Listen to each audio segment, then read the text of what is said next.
Red colorless. Again, force early elite to slime boss.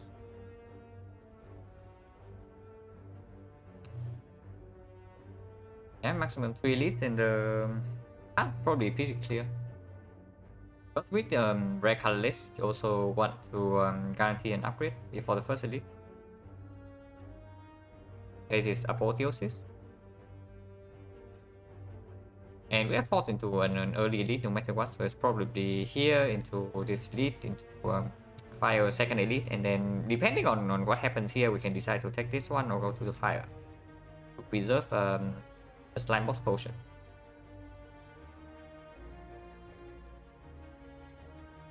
Technically, if it's hand of greed, then we can also maybe pass for this shot, go for this elite, but probably not, because it means that we only take because this is not even a fight most of the time. So even with hand greed, we don't exactly have enough gold to spend this shot.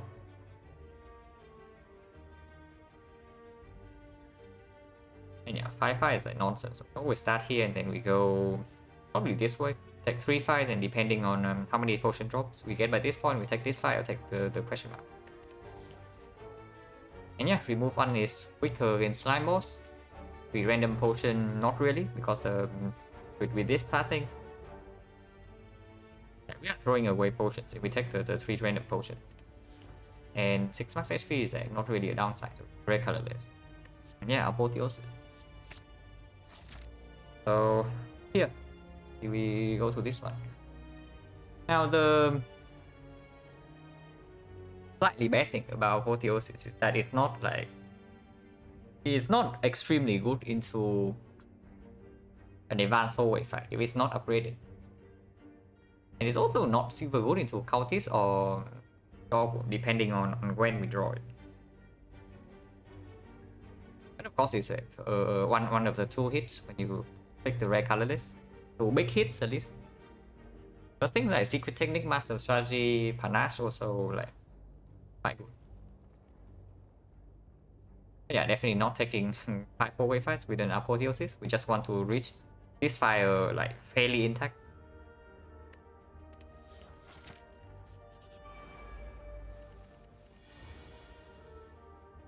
Take 1. Take 1 or can take 0.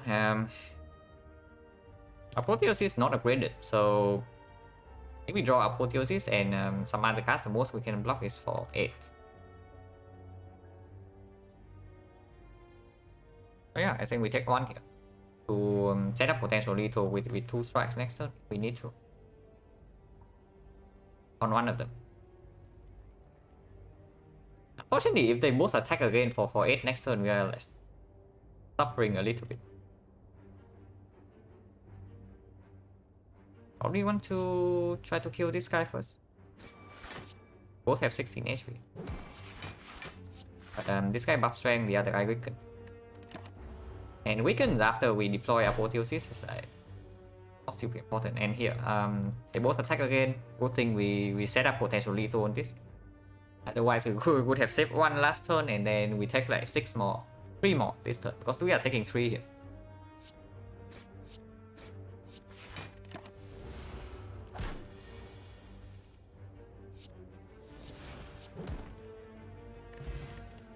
Potion, 11 gold is a low roll and 1 damage card here, so we take the damage card even though it's not super good against slime boss. I mean, unfortunately, this card is the best against Lagavulin, but with apotheosis in the deck, we are already like kind of fine against Lagavulin. It's not like these cards are good against Snog, so they'll pick the poison stuff. And yeah, this way, potentially take this fight, depending on what happens with the potions.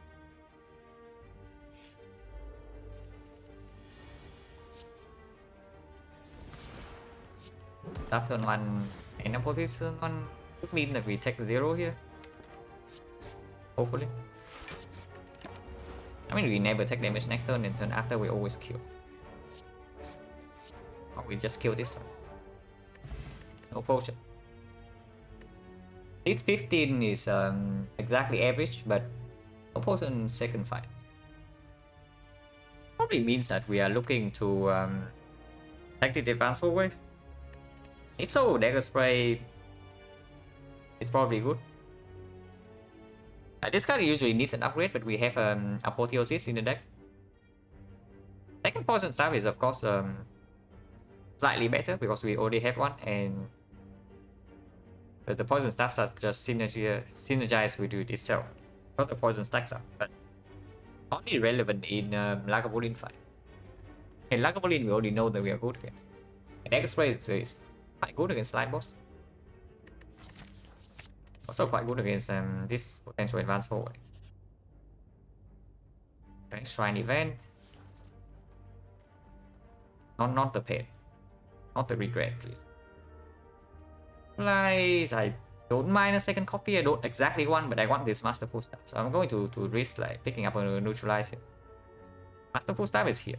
And see a rare card. Okay, this card is not what I want to pick. So I pick the Masterful Staff here.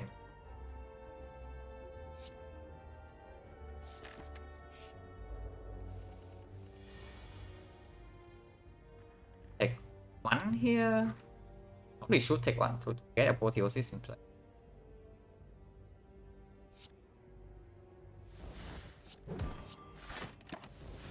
Masterful Staff a little bit expensive, but whatever.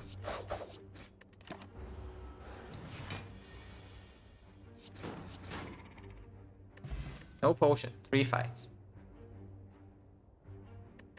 The second Masterful Staff, no, that's a little bit excessive, even though it's quite good into Slime Boss. Probably the second Poison Staff, if anything. If anything.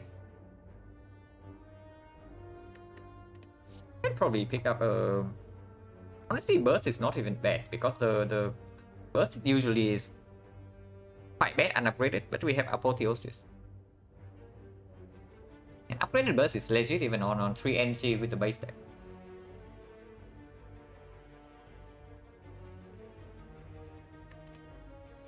So it's one of these two. It's not the second Masterful Staff. Because honestly, with the Apotheosis, we don't need like that much immediate power in the early game. It's only against North, right? And we are still kind of scared of North, so we probably should pick up the Poison Staff, even though like Cost Burst is very good later. It's not good now, and it's also not like super premium against Slime Boss. Because against Slime Boss, we would rather deal damage rather than blocking it in this deck. There's no Blade Dance or anything to burst it at the moment. Yeah, this is Shrine, so potential hallway fight, potential shop. We go to another question mark. Potentially 2 more, and I probably want to go here, and I want this to actually be question mark. Maybe we take the question mark first. If it's a shop, doesn't exactly matter. Usually it's a fight, but if it's a chest, it's good. If it's a shop, then we just buy some potion. Shop. Miss out on a good relic though, unfortunately. And we can do card remove attack potion here, which is quite strong. Like card remove is definitely stronger when Apotheosis is in the deck. We can remove a strike. We have added like 4 attacks. And attack potion just in case we see the North. And we draw badly. If we draw well against the North still dies even with this deck.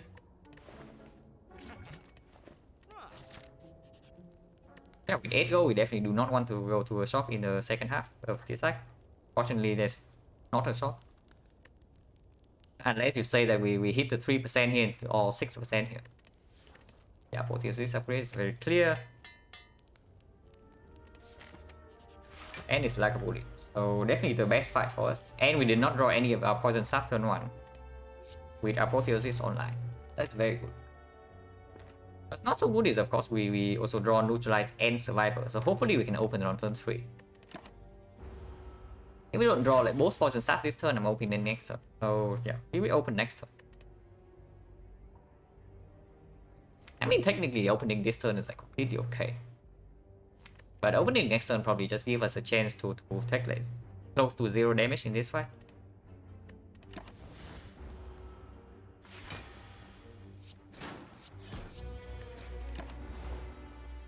So we redraw neutralize quickly, but apparently not. F4. Apparently drawing neutralize is actually impossible. Yeah, with apotheosis, there's no need to rush. Hey Dragon, thank you for the good luck.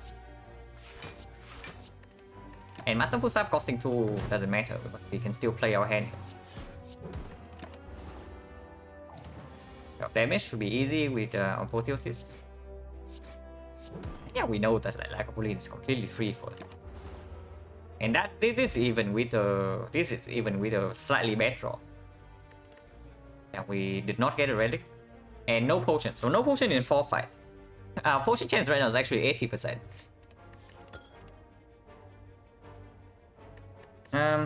Dagger Throw, Doppelganger. Dagger Throw is probably still fine. Because with Apotheosis, we definitely want to pick up some Acro Tactician and basically the discard package like later on. So this has synergy with that. Of course, we can also pick Doppelganger because this card is quite good, upgraded. And we can actually spend an upgrade on Doppel. Because our other cards are going to be upgraded with Apotheosis.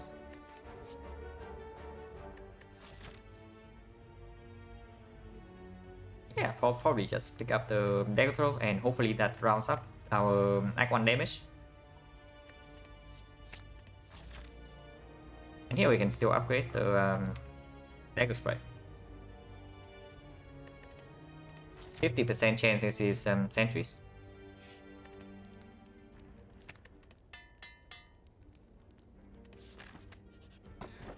That's very good.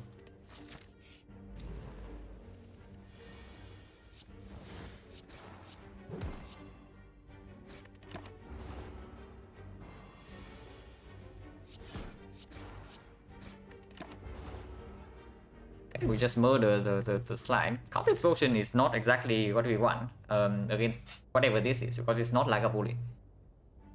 Potion chance 70%. Probably still popping Counter Explosion in this fight.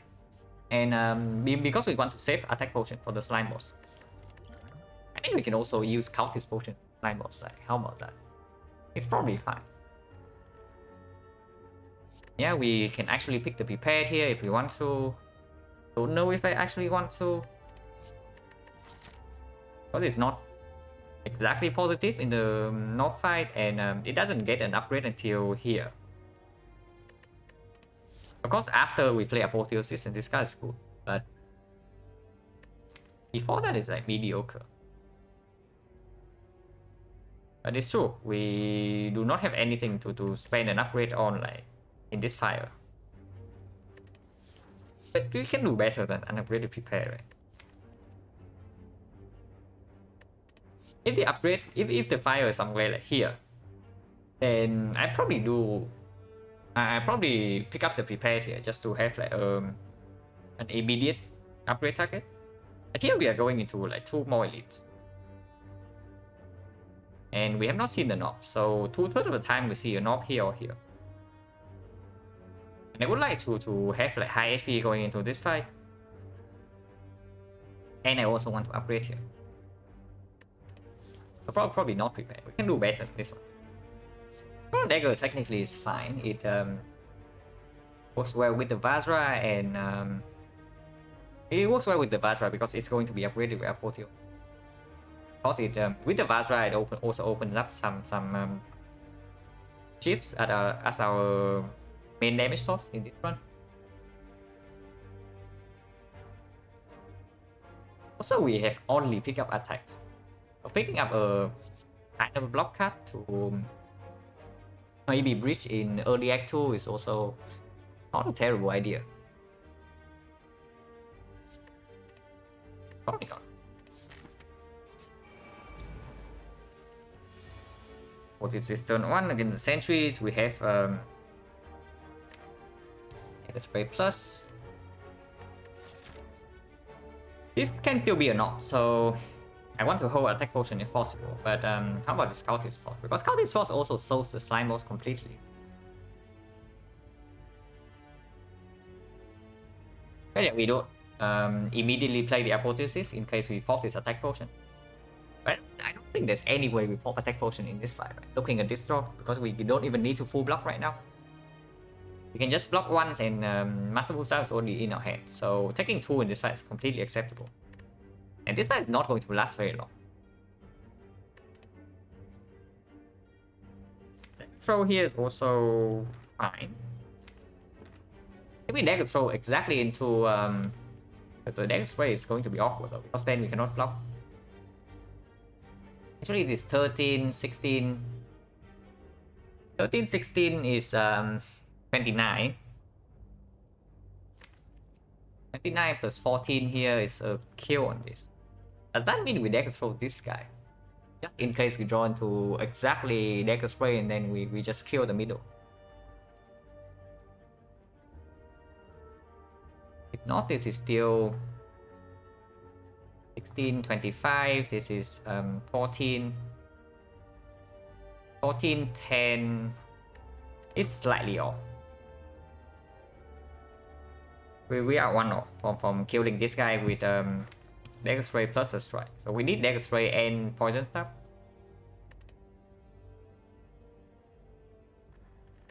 Yeah, even if Potion chance is like 70% right now. Not a huge fan of popping this Countess.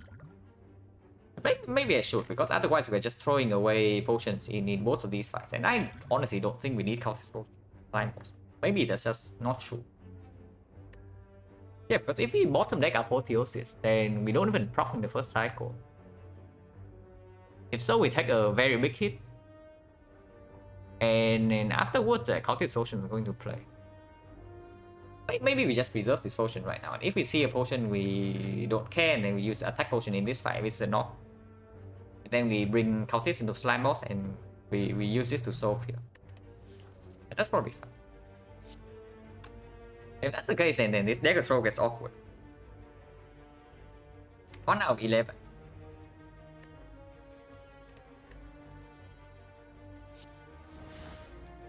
Playing dagger throw on not the middle has 1 out of 11 that we immediately take 10 here.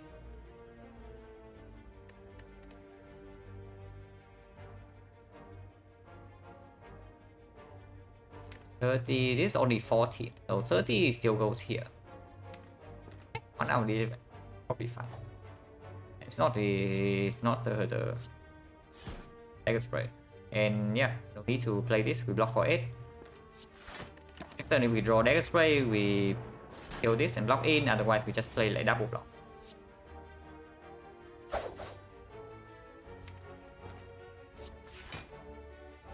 And next turn we have guaranteed full block, so we do something like this. We weaken this guy to yeah, it's like 14, 17 and double strike is a kill. So we don't need the poison damage, we get the weakness to block for 2 more. Wow, like no real cards.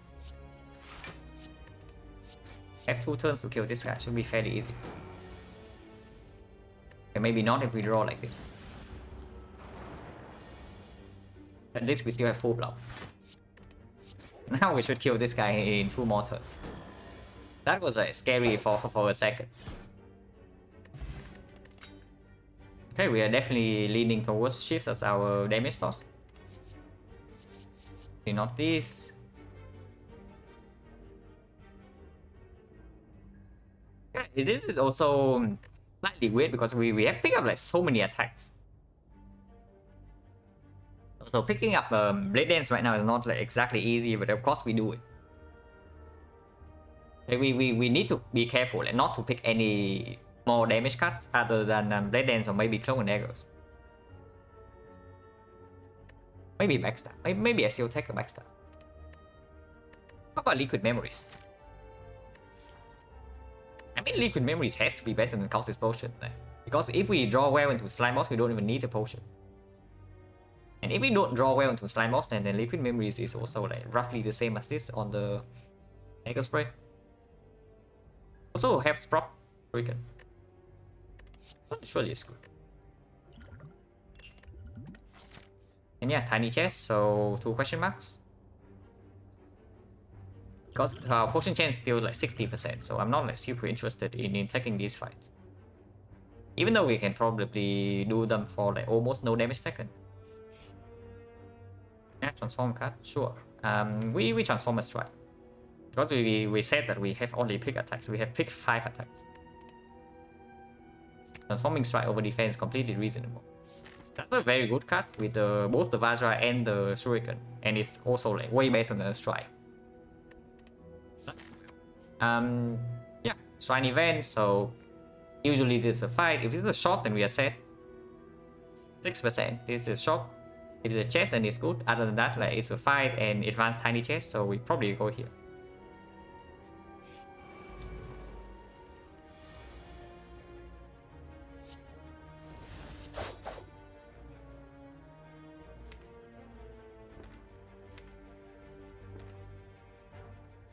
Yeah, we always have lethal here next turn, so oh, we have lethal this turn. Cultist Potion wants to come back, it wants to file an appeal to replace the liquid memories, but definitely not. Yeah, Heal Hook technically pickable with the Shuriken, but no, we say that we don't pick up more attacks unless it's Blade Edge or maybe Backstab. And Concentrate and without any card draw, not so much. This potion, yeah, not good enough. It's not lack of wounding, so we don't get a completely free Act 1. It's kind of free though, because we draw Apotheosis on turn 1 anyway.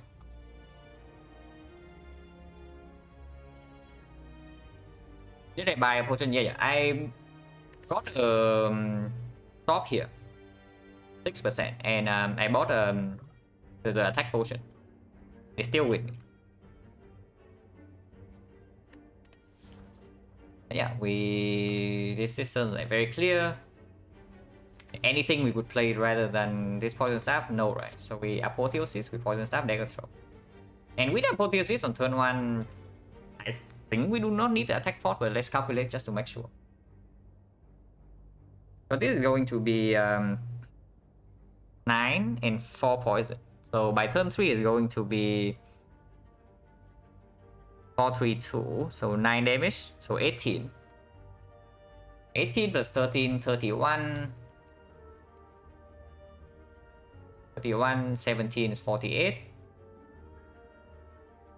48 plus 14, 62.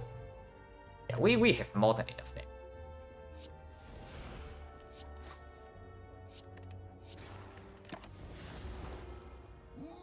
Without the potion. And yeah, we always have lethal next turn, we just block here.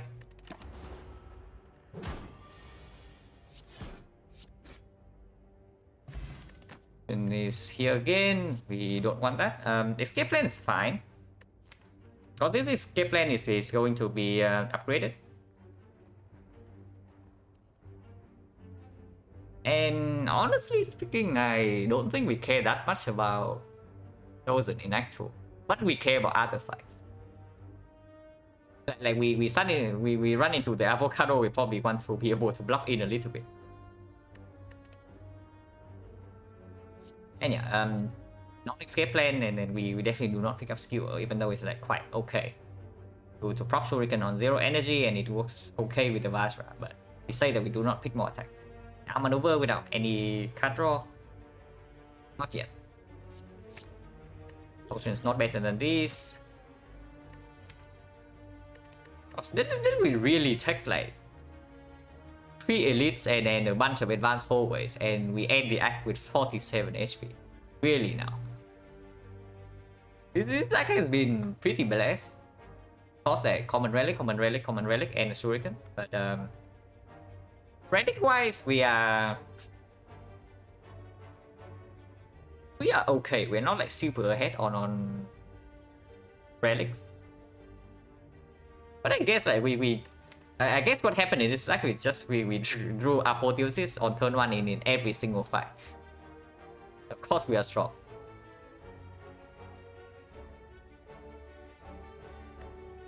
What do we even upgrade here? It's probably neutralized, right? I think the upgrade here should be neutralized. I don't think we recall yet.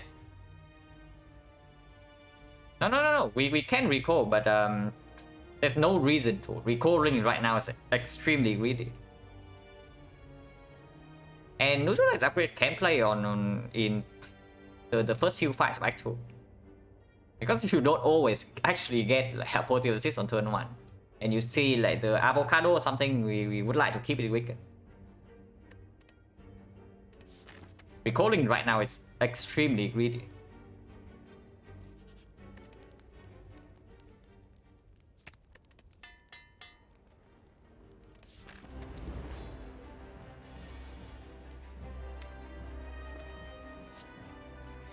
Yeah, got a shuriken.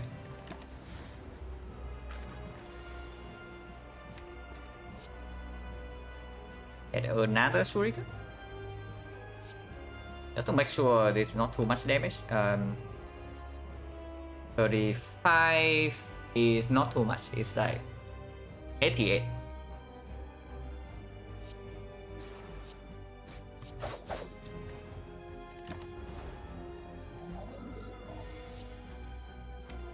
And yeah, we use for our energy here. How much damage are we dealing? Because of course again we don't snap play this apotheosis just in case we need this attack potion. So how much are we splitting? We are having 3 strength, so this is going to be 799. It's 25, and then we have 4 strength. 25 plus 16 is 41. 41 plus another 16 is 57. 57 is like 29. It splits at 29. And we have 4 strength. I think we don't need to potion. Yeah, we don't need to potion.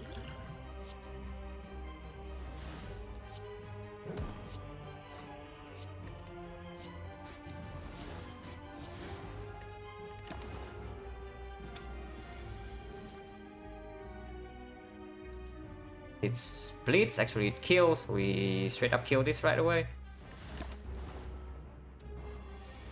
And it kills this one.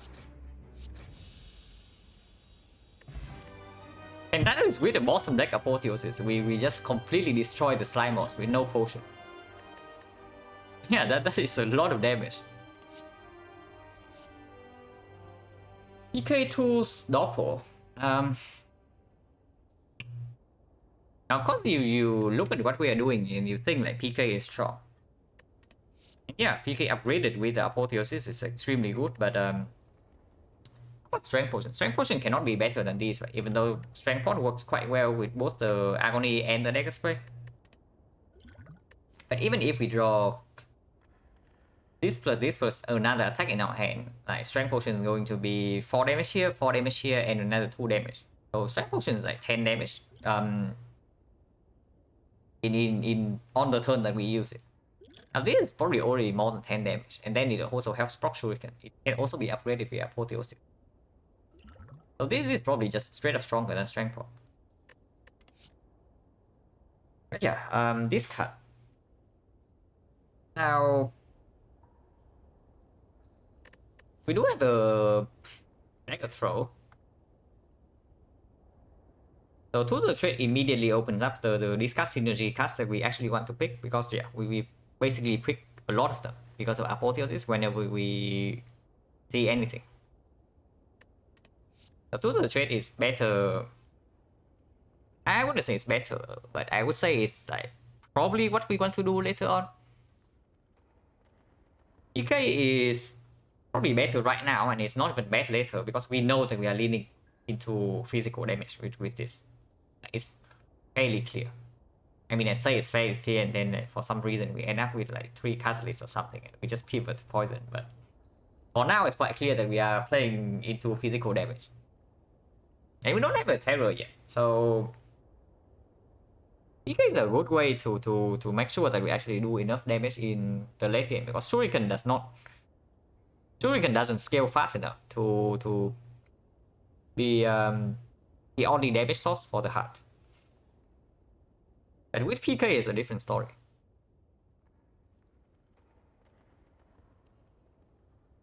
Yeah, it's probably PK then, because it's also a better upgraded card.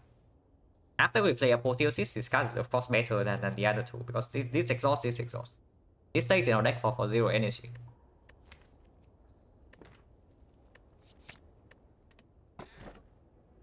Free energy. Yeah, I see P-Box with the 8 transform, but don't really turn down free energy, right? Yeah, probably don't turn down free energy. Of course, if we see like a red form, maybe we are like slightly set, not super set, slightly. And of course, like well-lit plans potentially also annoying later on. But yeah, free energy.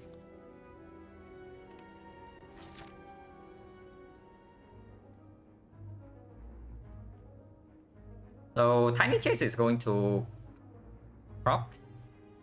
With the Fusion Hammer, it's way less necessary that we go to a fire before the elite.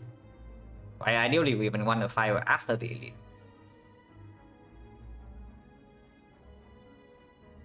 Running into yeah, Fusion Hammer Apotheosis, like of course we like that.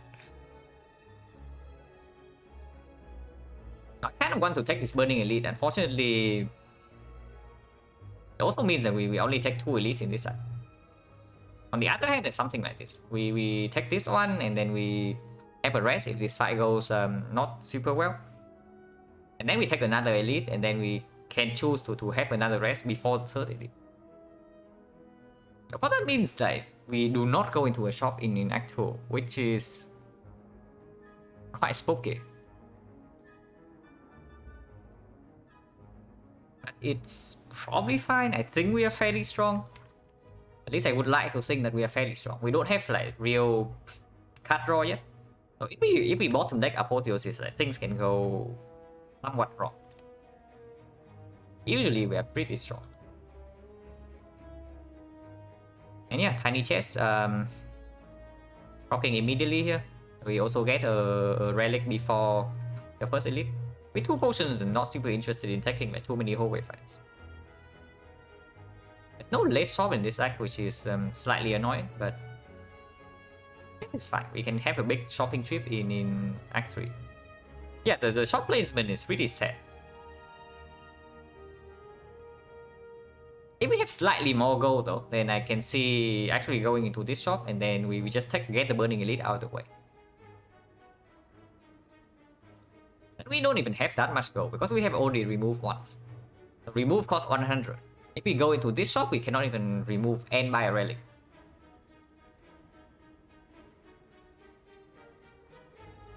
But yeah, otherwise, and then it's probably pretty clear, right? We go this way. Maybe we take the fight first and then question mark. It depends on what happens here and here. yeah. Chess will give wing boots. Wing boots would probably be good just to help us like, avoid fires in Act 3. The boss anyway. Collector. Collector is scary. But even with Apotheosis, PK, and Shuriken, like Collector is not a free fight. If this is something like the champ, then we have already won against the Act boss. But this is not the champ. So we need to be like slightly careful. Is there any way we start here to have a potential pivot? Yeah, probably not.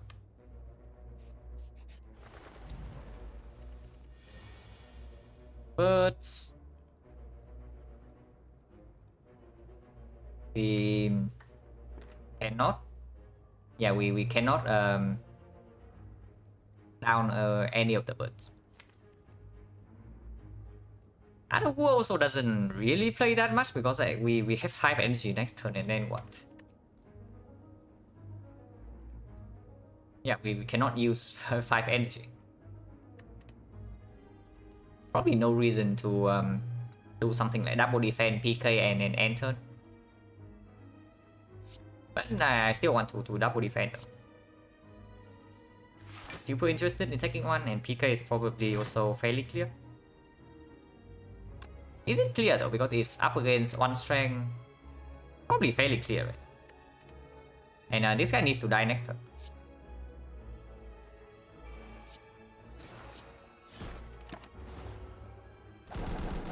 Oh wait, we are taking 2 here. What am I doing? Oh, for some reason I was thinking, yeah, for some reason I was thinking that we are only being attacked for 6. At least I was thinking that like 2 defense at full block. It was clearly not. But whatever. With this draw, it actually ended up working out. Because now we just kill the middle one and then we full block against this. Almost full block, not exactly full block.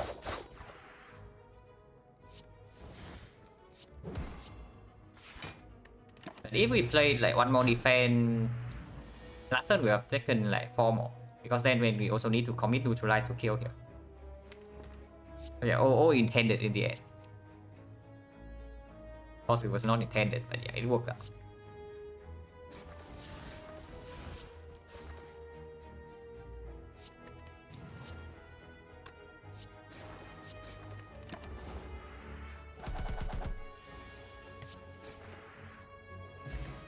Ocean 50% dagger spray plus. Now, quite a good card against Collector, and we don't really have any other AoE. I just say that we don't really want to pick more attacks. But it comes upgraded, so we can even draw this before Apotheosis, and it still delivers in the Elite fight. And we only have it like double upgraded with the Vajra. And it's also with the Shuriken scaling card. Now, this is quite a good bet, I tell you. Maybe we pick it. Maybe we take it because we are taking a fairly early elite, and we want to go into a very aggressive path in this side with our shot. And it's also good against Collector.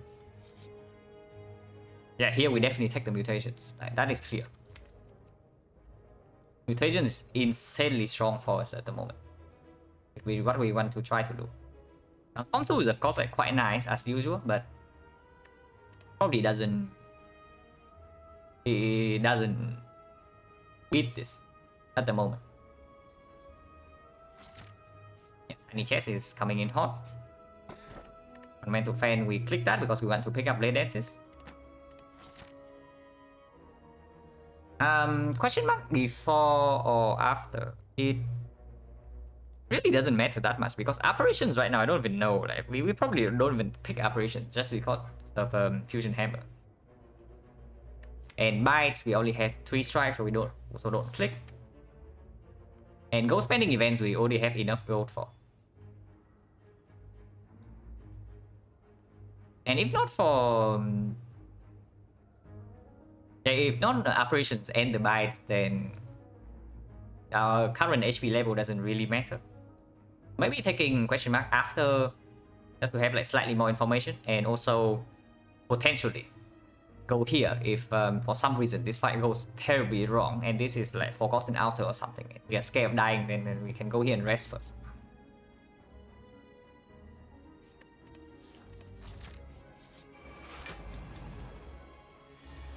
But yeah,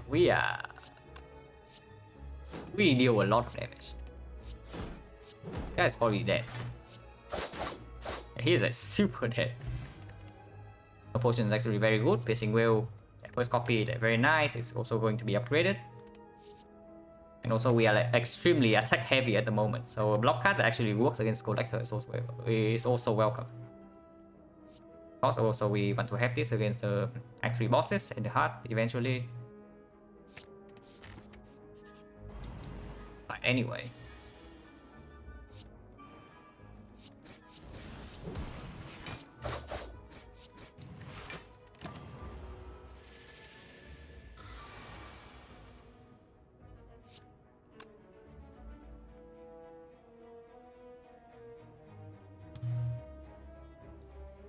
Yeah, you spotted correctly. We are on off. No, we have 51 damage in hand. Unfortunately.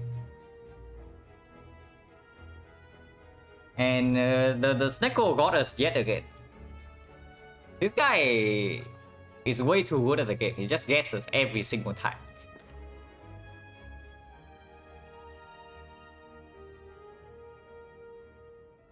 Now, if we don't deal 51 damage and we try to play the greedy line of Apple, Poison Staff, Piercing Will, what's going to happen?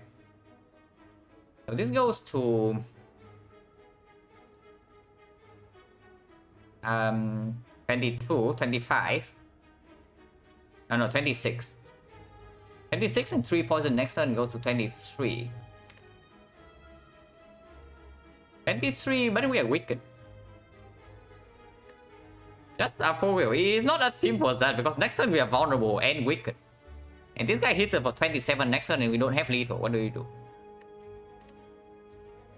It's not as simple as just Apple Will. Definitely not. Because right now we are only taking 7. So 23, you have enough for lethal next turn if this guy is on 23 HP. And we are weakened. The 3 strength is 9, weakens to 7, so it's 14. It's 12 weakens to 9, so Dagger Spray plus the strike is a kill. Dagger Throw is 15, weakens to 11. This is 11, weakens to 8, but it's 12. So 11, 12 is exactly 23. So Dagger Throw plus Poison Staff is also a kill. Dagger Spray plus Strike is a kill. Otherwise we have upgraded block. It's probably okay, right? It's probably okay to play greedy here. Hopefully we don't get like mega punished.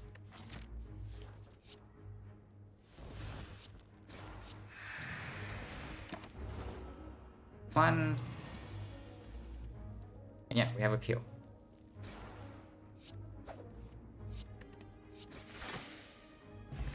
Potion is very good actually, and here's a tactician. We say that we would like to pick.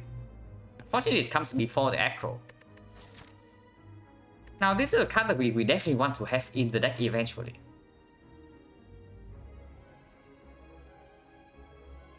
And I think we are strong enough to actually carry around Pseudo Curse. I think we are strong enough to carry around the Pseudo Curse.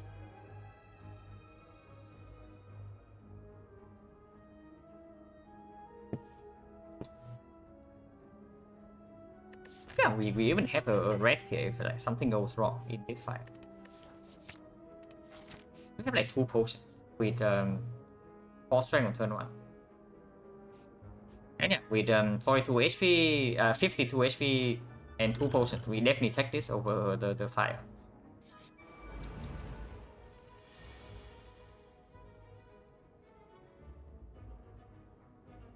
Okay, so attack potion next turn also with PK.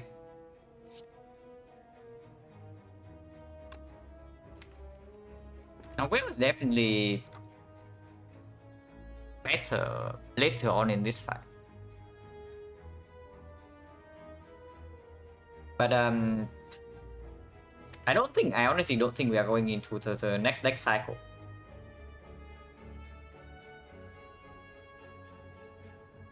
So the only reason not to Will here is if we are saying that we want to leave with memories the Will at some point in this fight. But maybe that's true. Maybe that's true because honestly against the Sabers we just like completely blow them up on turn 1. This fight is probably the most troublesome fight for us. At least regarding the elites. But we do this first. This is clear. Let's click out the game again. That is dangerous because at least the confirm button is up here. Hard to misclick.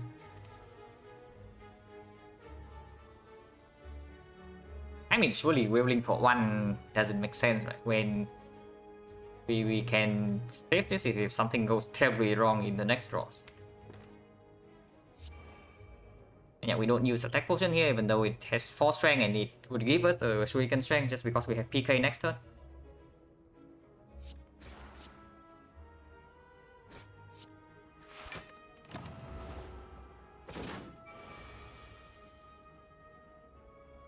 Yeah, we attack port right now. So it gets upgraded by Apotheosis. Dash is great. Succubus is also reasonable. Probably dash. Succubus goes to 18, so we have no, we don't have full block. Yeah, we only block for 12, so we take 6 if we pick the Sucker Punch.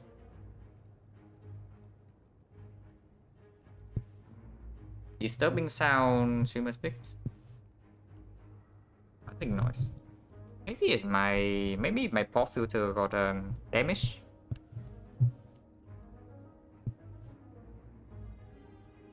How about now? I shifted the filter a little bit. But there's also some background noise in my near my place, so maybe something got caught. And it did get better, so that's good. Maybe it's just my pop filter being like slightly out of position. Yeah, the only reason to pick up Sucker Punch here over the dash is if we say that next turn we don't kill, and if so, the Sucker Punch blocks more next turn. Oh, whenever I was speaking. Okay. Wait, so maybe it's like, maybe it has something to do with yeah, it's either the pop filter or maybe the gain is set a little bit too high in ops. So I'll take a look at that like later if it persists. If it's gone after I shift the filter, maybe I try to turn down the gain a little bit, see what happens.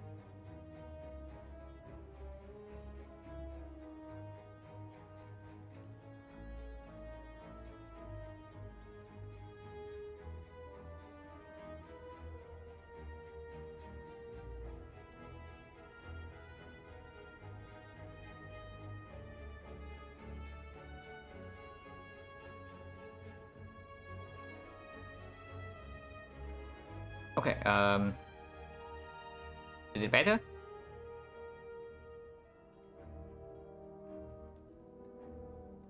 If it's still there, then probably need to change some of the compressor settings as well. But that one I actually need like time to test off stream. Oh, hopefully it's better a little bit. Oh yeah, dash. Now this dash is going to be 14.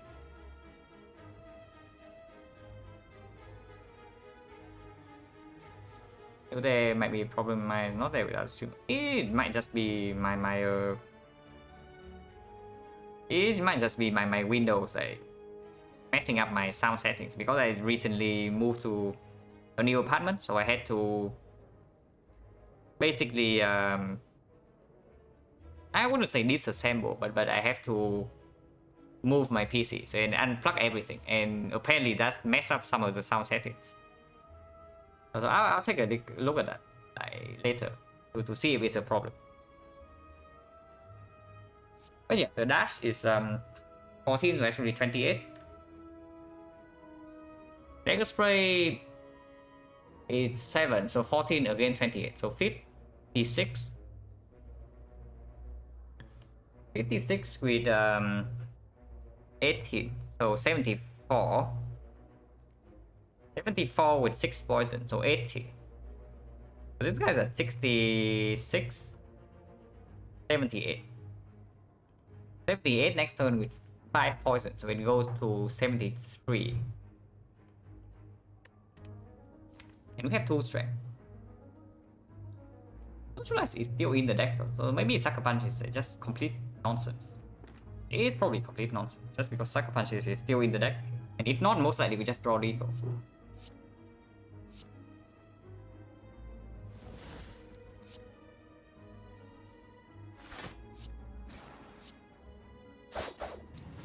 It's also full block.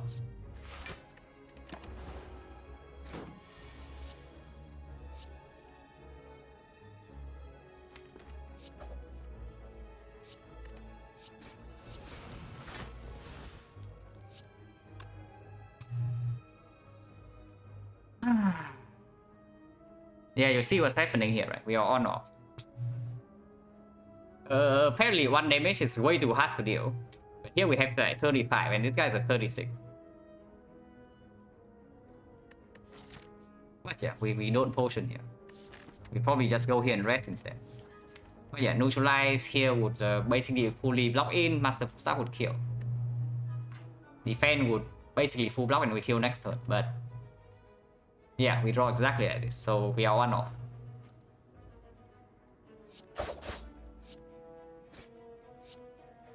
So yeah, we take 16. Doesn't really matter, we have a rest here.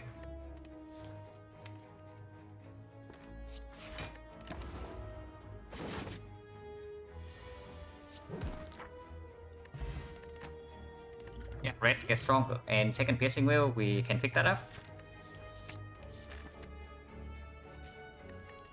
With 2 potions, no reason to go to advanced hallway.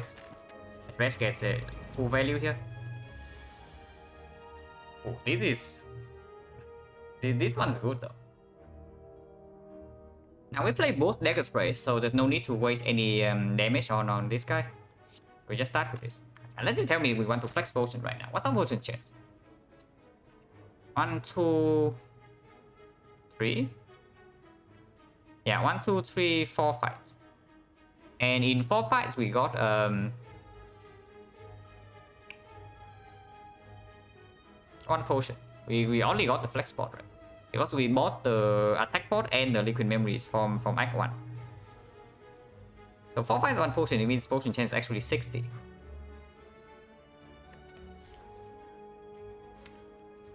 Yeah, flex pot is, even though this looks like extremely juicy, like it's not needed at the moment.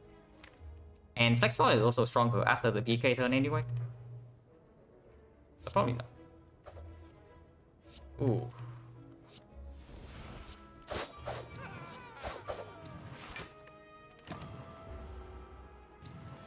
Yeah, the leader is not even attacking. I wonder if we escape plan though, because if we... PK always happens. Escape plan here is actually only good if we draw into non-attack card, because like, attacks we just want to have next turn with our PK, and then we just straight up kill the leader with 2 strength and double damage. 2 strength double damage is deals 22. Yeah, 22, 22. This is like 32.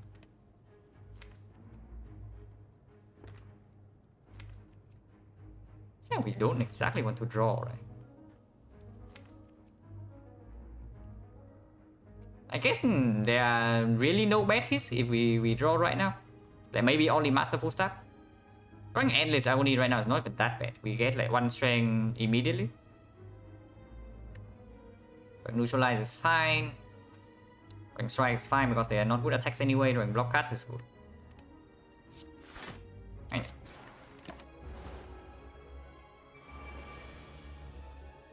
Okay, good PK turn. Holy crap, what is this?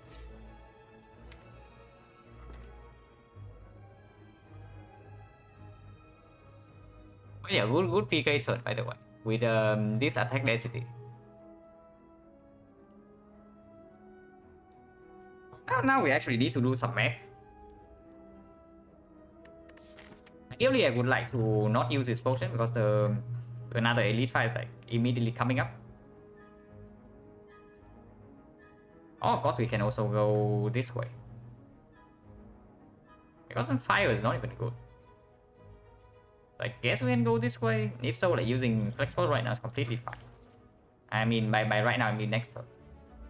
How much damage do we have next turn anyway? We have these with 2 strength. Let's assume that we just put 22 here and we try to get lethal for next turn. So poison goes to 3-2 is 5, so 27. 27. It means it's like 40. No, 56. Yeah, we need to deal 56. So do we have that when we are weakened? So 2 strength deals 8 weakens to 6 each. So 12. 12 plus 4, 16. 16, then we have 3 strength. So this would be 13. Oh no, this would be 40. So 30. 30, 11 weakens to 8. So 42. 42, 12 weakens to 9, so 51. So we are 5 off. Shame. So basically, if we attack the leader now, we are going to be 5 off next turn, and she is guaranteed to attack. So let's not do that. It means that we strike here because if we use the flex spot next turn, then we always have lethal.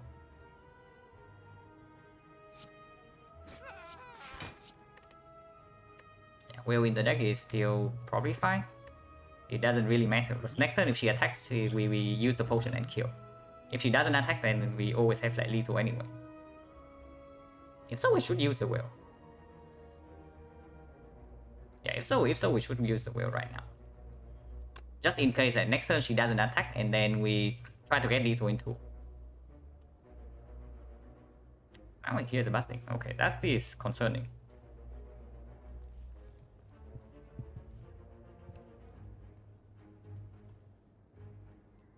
Yeah, that is definitely concerning. What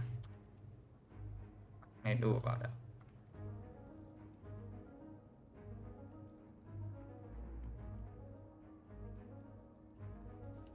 Maybe something like this.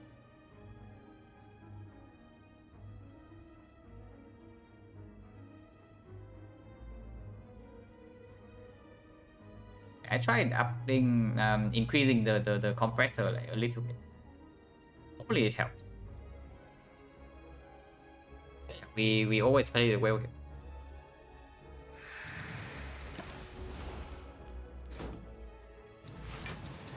She attacks, so we have to potion. Let's double check that the potion is actually lethal. It is like more than lethal. What about without potion? 886 is 22 to 19 is 41. 41, 12 is 53. 53, 15, 68. So we are 10 off. We have to potion. And Flexport is weaker than Liquid Memories.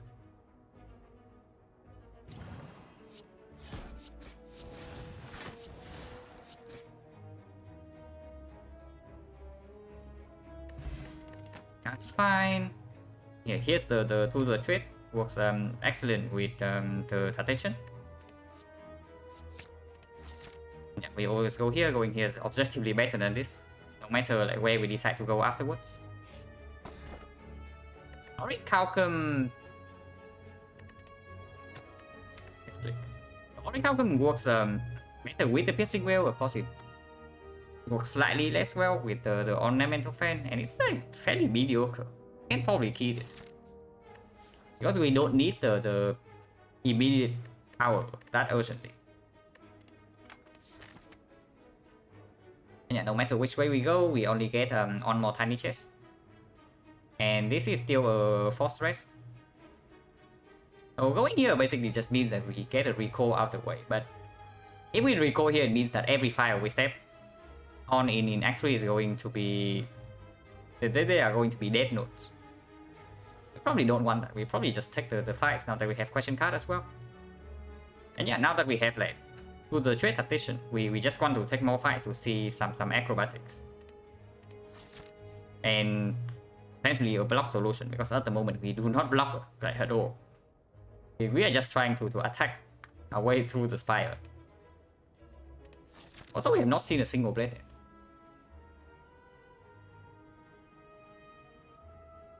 Yeah, fire being positioned here means that like, we never go here, right? If the fire is like somewhere here, and then going right is probably better.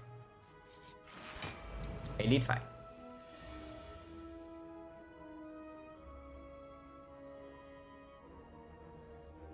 At least we block for 16.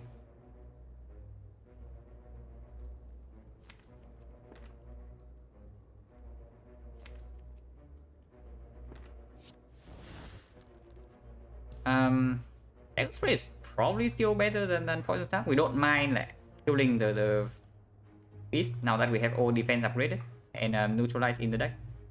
And 2 piercing will still here. As long as this guy doesn't hit us with the 21 on turn 3, we are okay with like randomly killing the beast next turn.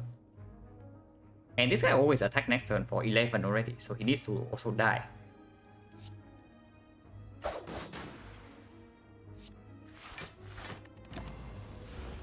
Five.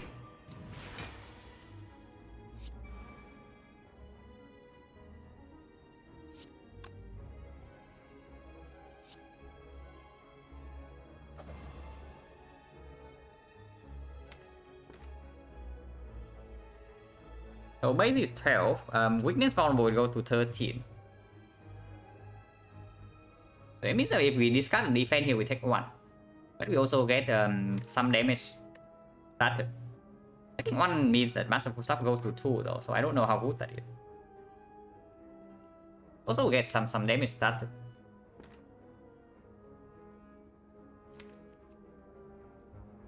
Maybe you can play this fight slow with the Apotheosis.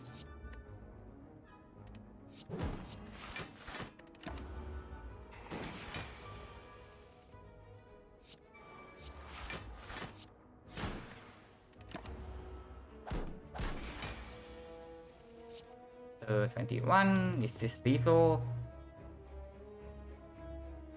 Not right.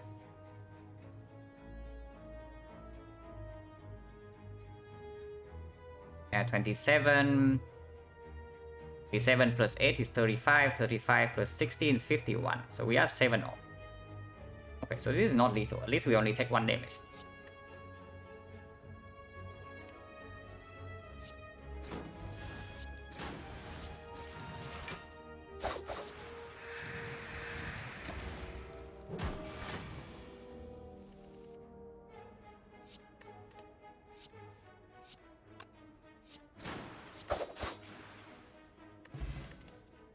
And is a reflex. I think backflip over reflex. Just because we don't have enough reliable discard in the deck yet before we deploy the two-sword trick. For this card to be better card draw than this thing right now. Like front load draw is probably more important than reflex afterwards.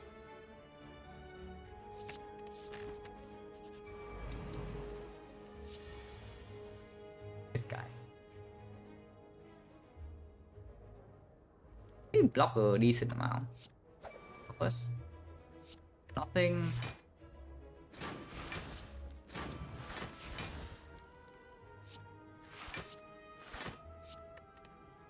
Like 7.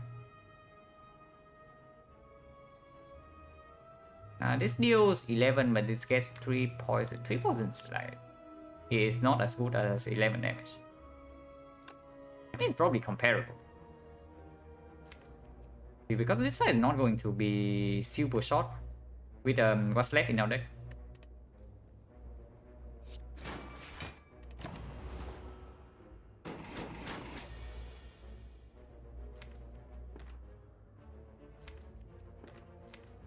We have 2 piercing wheels in the deck, so I don't exactly want to draw now. Drawing now means that we float a lot of energy. Maybe we can draw. And one of the piercing wheel, which is not exactly good. Hopefully we draw the other one this turn. We did not. That's very annoying. I think we potion here. I think we potion here instead of taking this garbage damage. Then for 5, always reach the piercing wheel.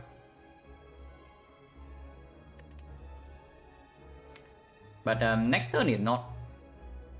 Next turn is still not very clean. Maybe potion for 4. At the absolute bottom.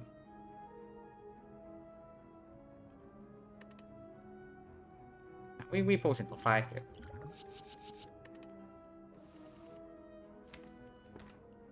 Supplies want to be drawn right now.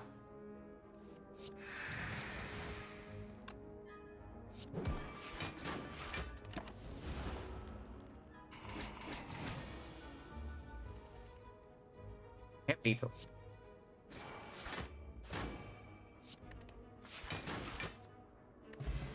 Okay, potion refill.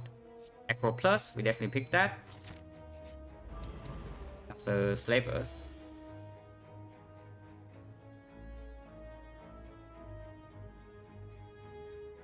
Did not draw any of the Dagger Spray or Iconic type. Slightly unfortunate. Also brick on card draw. And we are weakened this turn.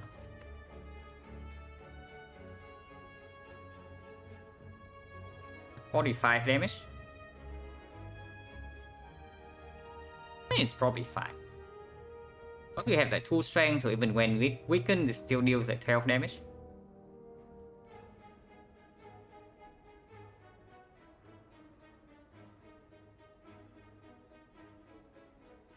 Yeah, 12, but 12 doesn't mean that we actually cannot deploy neutralize or strike on not this guy. We still have to put like over damage here.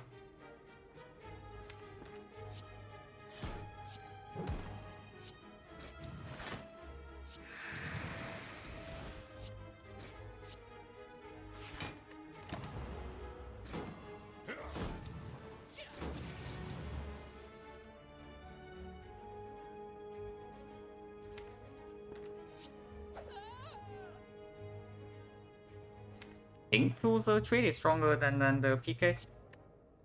We want to probably play both defense unless we draw into like apotheosis or something.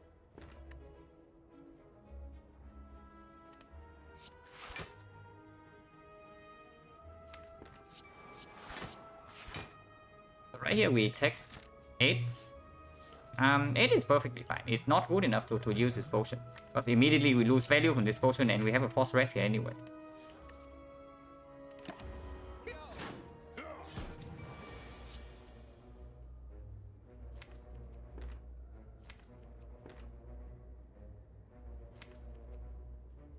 Get backflip or acro or piercing wheel. Slightly annoying. We only have 4 energy, so we discard this.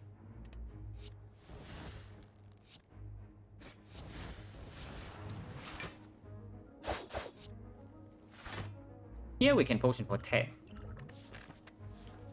10 is already like better than 8, and if we don't potion now, we even if we rest here, we don't get like full HP back. So not drawing full block this turn probably means I actually want to use the block potion right now. We're not weakened.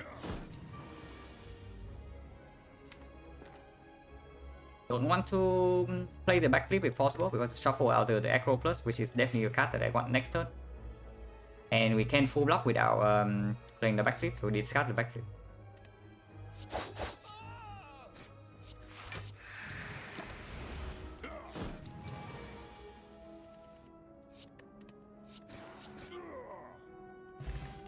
Good. And yeah, to attack sweep to round up our weakness chain.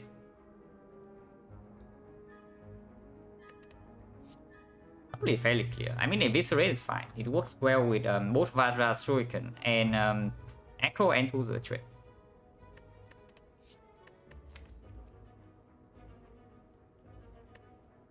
I think it's probably fine. The deck doesn't have enough card draw that neutralize is a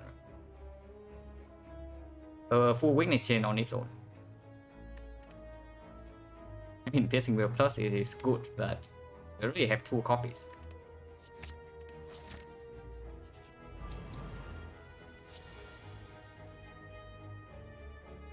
Kill this first, it's clear.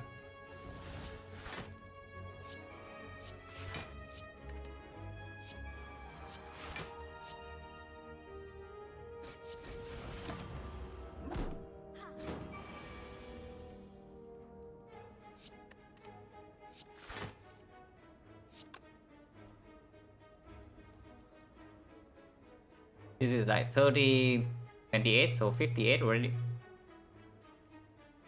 So they are both dead.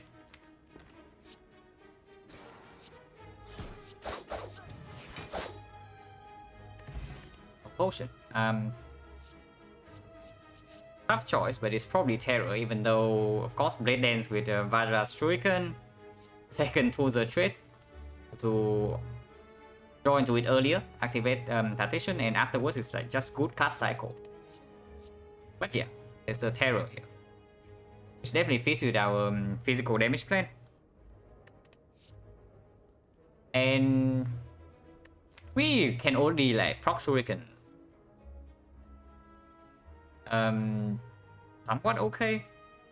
I mean, not very often. We probably proc Shuriken like twice per deck cycle at the moment. If we draw okay. Not even that good, but Terror is definitely a card that we want to have at least one copy by the end of this game. But it's not like super necessary. We can pick up like Cloak and Dagger Plus, for example, as replacements. Or we can just not have any shifts at all. It's also fine. If we have enough discard, then we can pick up Eviscerate or something else.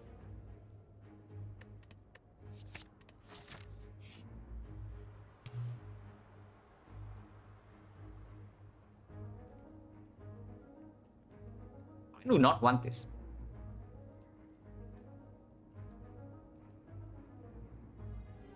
I really do not want this because we have Fusion Hammer. So resting gets a lot worse when our max HP is low.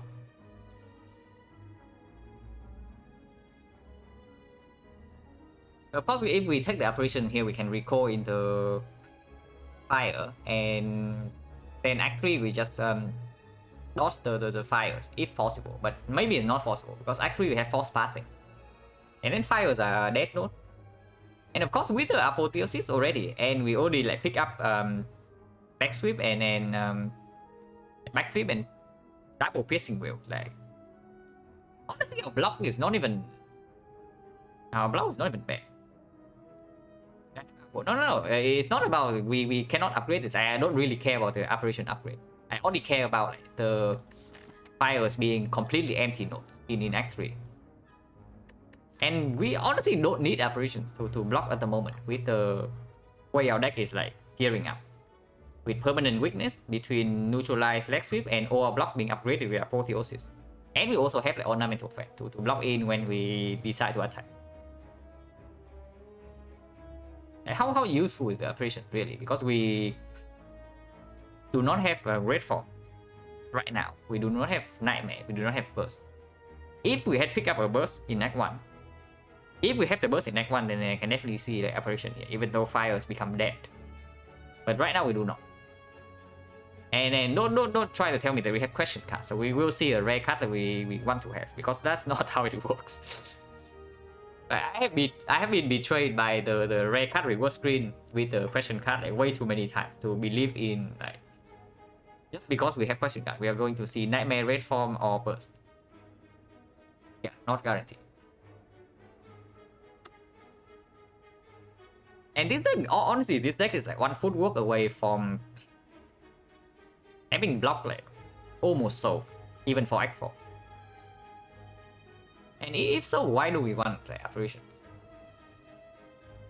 Because it just means that turn 1 our crit chance like, increase. Because right now we have like a lot of max HP as the buffer for bad turn 1 draws, because we also have force rest. Hey Frankazi. We probably don't need this. And turning down operations with silent always feels a little bit weird, but here it's probably a bad pick. I hope it's a bad pick, because if we turn this down and then we die in the collective fight, then I'm going to look very silly. Hopefully not. Have a force rest, so we rest.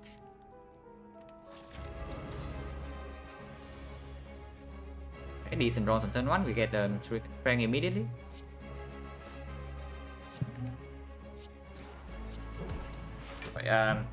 Here, but I have a phone call.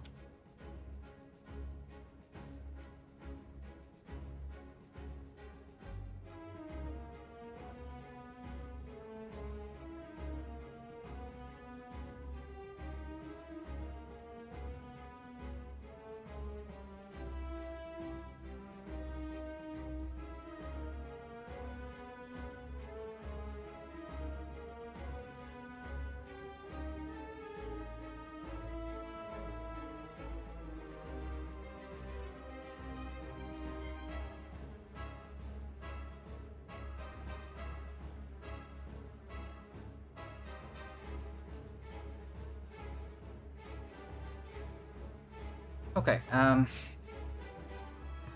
yeah, not much to do this turn. We just try like more time.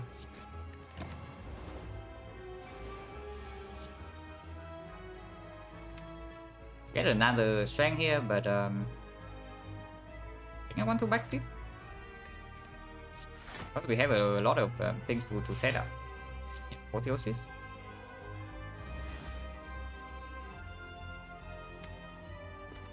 It's a slightly tough choice. Do we get one more strength or do we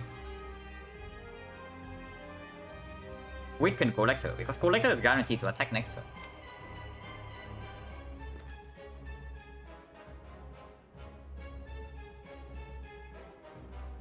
Okay, Angel Color. Yeah, we have a very strong run after Act 1, but after Act 2 is weird. Apparently we did not get that much value out of Act 2. But in Act 1 we took like 3 elites into... We took 3 elites. And at the end of the act we were at like 47 HP and we destroyed slime boss with no potion use. But in Act 2 like we have not gotten that much stronger, so I'm like slightly worried. And the card rewards also have not been super good. But this run is definitely in a winnable position at the moment. Yeah, Corrector is guaranteed to attack next turn, so probably not... we probably don't care about the...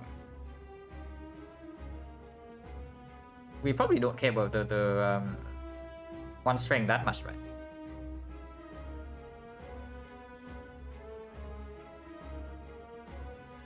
Yeah, Act 1 was like super... Act 1 was super chill. We had a Apotheosis from Neo and then we ran into 2 Lagavulins. So we just completely destroyed the Lagavulins and then we killed Slime Boss with no potion use. With bottom deck Apotheosis. No potion use, no HP loss, bottom deck Apotheosis. Like we were incredibly ahead of the curve at the end of Act 1 and then we saw Fusion Hammer. But Act 2 card rewards have not given us like a lot. And also the relics not super premium. So apparently we don't like completely destroy this fight. If Act 2 had gone well, right, then we probably just win this fight on like turn 2 or something and then we take no damage. But here we are being slightly threatened. Now Dagger Sprays are coming up and I definitely want to play the Dagger Spray. Does that mean anything? Because right now with 2 strength this is like 16 damage each. With 3 strength it's going to be 18, so 36. So technically if we split damage,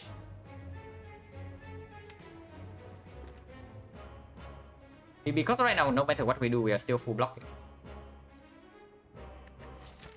If possible I don't want to liquid memories just yet.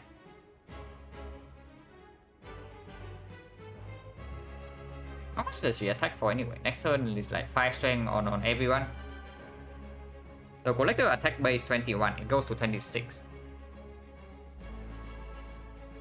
26 with weakness goes down to... How much does the weakness play actually? Because it only blocks next turn is turn 3. The weakness goes to 4, weakness goes to 3 on turn 3, weakness goes down to 2 on turn 4. So weakness lasts until turn 5, so if she attacks immediately after debuff, then the weakness plays. Other than that, it doesn't. Okay, so next turn immediately she attacks for 26. 26 weakens down to 19, so it blocks for 7. Yeah, only 7 block is not worth like 1 strength, right? Because this fight still needs to end at some point.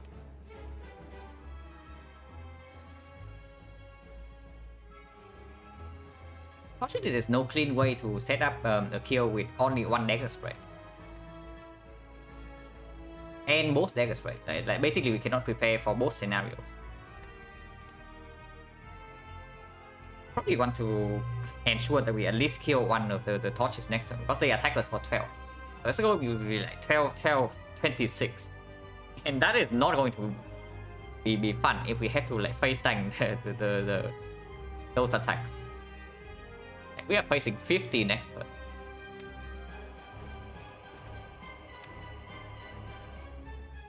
If we don't draw dagger sprays at all, what happens?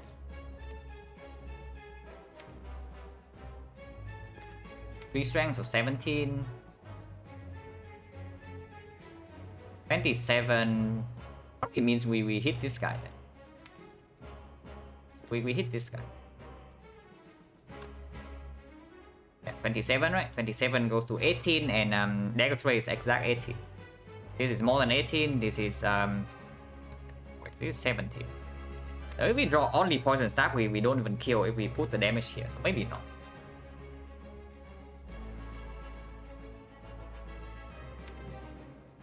Because the attack density in here is actually not that high.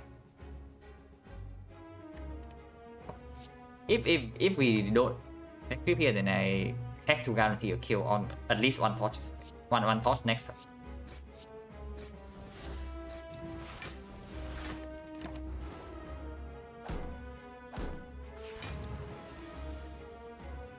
We got the dagger spray and the piercing wheel and the masterful stab. That end up being like, but okay.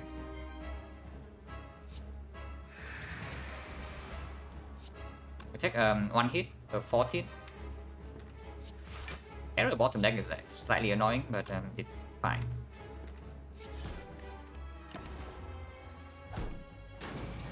The debuff turn, it's actually bottom deck with the PK. Holy crap, these are our last two cards. So now PK is shuffle out. Okay, that is very annoying.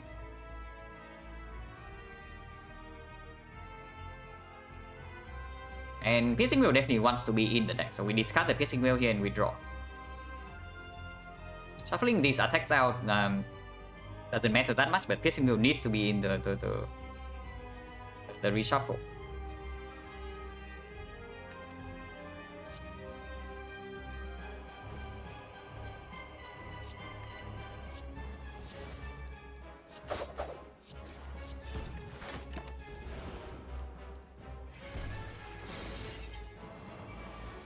He's resummoning.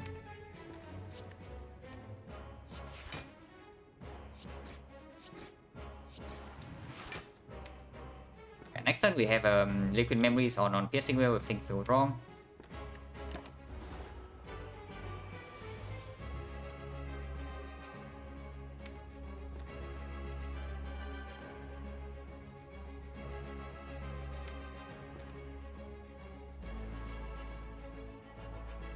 We are going to have 6 strength.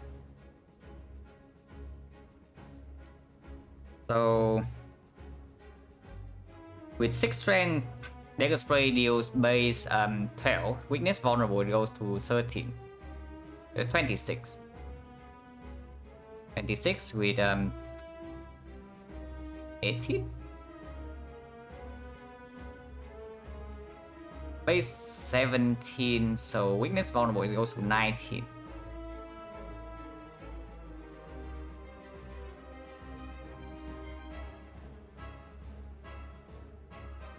19 plus 9. Oh, 19 plus 10.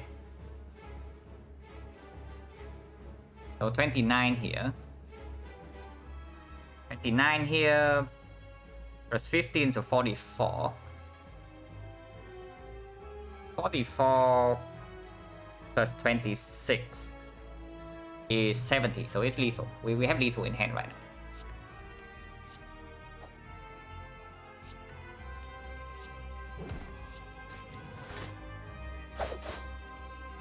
No potion use. Oh, that was really bad, but we still got out of the fight like very healthy. Here's the burst.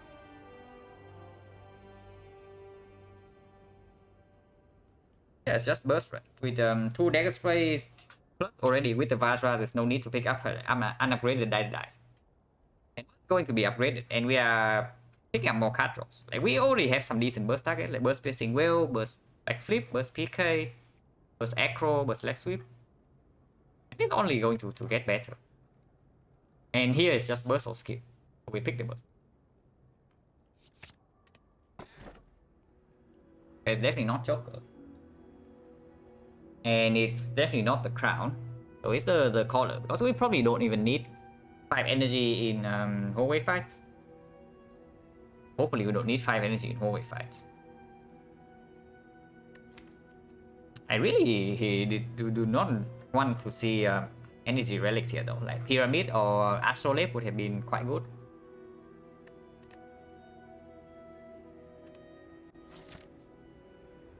Time meter. We don't have Malays, but we do have 2 piercing wells. No good work though.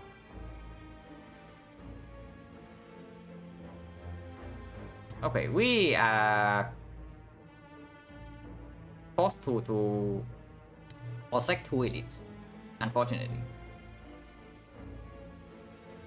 With the burning elite being here, we cannot take the 4 elite part, and we can only take 2. And we don't have red mask, so actually events also not so good.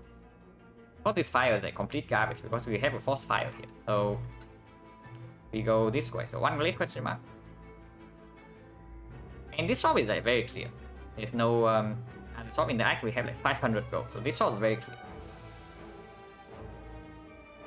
But yeah, 1 question mark here, and then we can get tiny chest here if the event here is good. Yeah, we can always prop tiny chest in here or here. I think we take this question mark first to give us more options.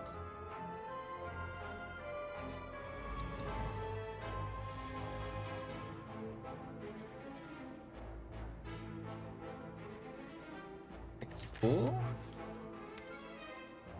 Also draw.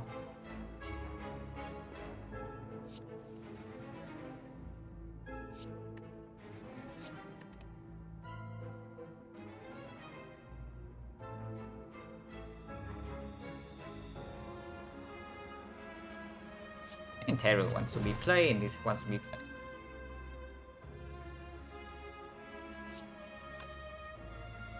I guess taking 4 is fine, now that we have played the aggro and we did not set down the PK autos.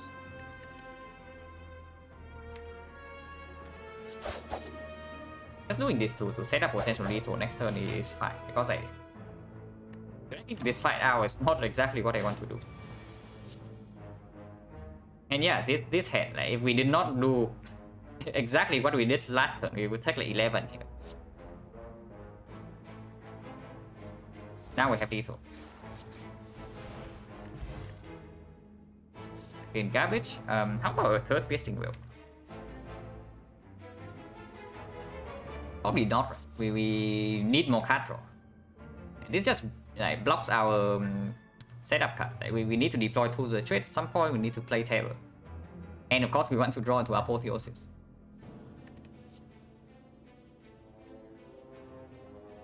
So this is just a skip. Holding. Yeah, I guess Poison Staff can go. It's not really a card that works well with Terror, PK, and Strength. We remove, that's good.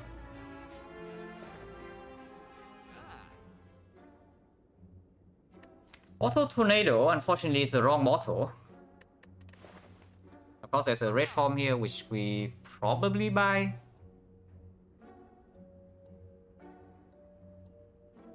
Of course, we cannot upgrade it, but we have Apotheosis in the deck, and usually we do not need to use this like, very early on. And yeah, unfortunately, it's not Mortal Lightning. And modeling tools for like 280 is way too expensive. Which character is the lowest win rate on A20 here? The first 3 characters are like fairly comparable. Watcher is by far the highest, but if you say currently at the level that people are playing, then I would say Defect is probably slightly higher, slightly lower than Silent and Ironclad. So the order is like Watcher at the very top, but probably like 95+%.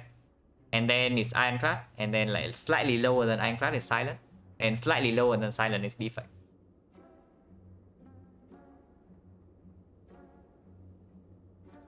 But I think Defect, Silent, and Ironclad are fairly close to each other. You're just assuming like a top level play. Yeah, win way more than on defect than Ironclad. Of course, it's like player dependent, but I'm just talking about the highest win rate that we have seen some players achieve. Streamer confirmed defect, it was just no.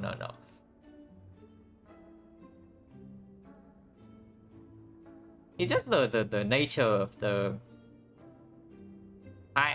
it's just the nature of the strongest defect deck, right?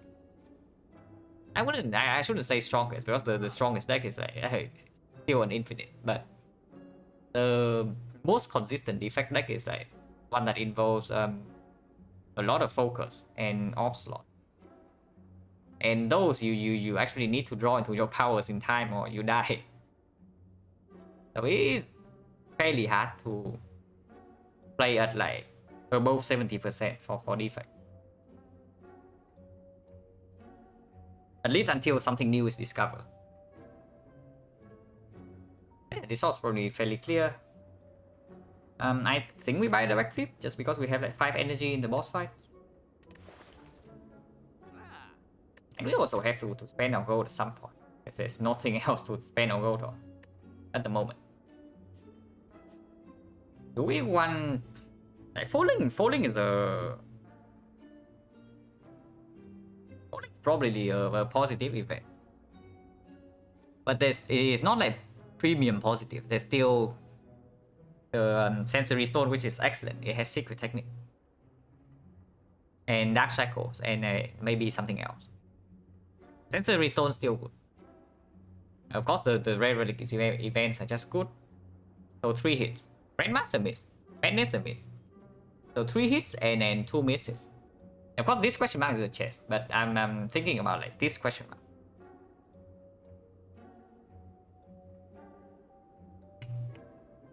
But maybe getting the relic earlier from the tiny chest also gave us like more direction to pick cards in and maybe save potions for. I think question mark first to get the tiny chest value is also fine. Yeah, we remove a strike, buy backflip and redfall. We move on because there's nothing else worth buying here. A wood relic, amazing direction. And there's no shop left in this axle, so we cannot even use the whatever gold we get from this. Probably not a lot.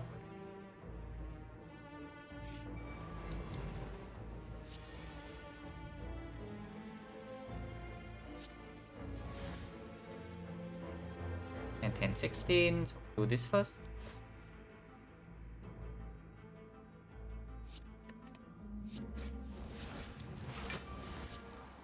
He attacks every turn, so can have some weaken. Honestly, bottling tools is not even bad or anything. Bottling tools is actually quite good, but it's not worth the gold.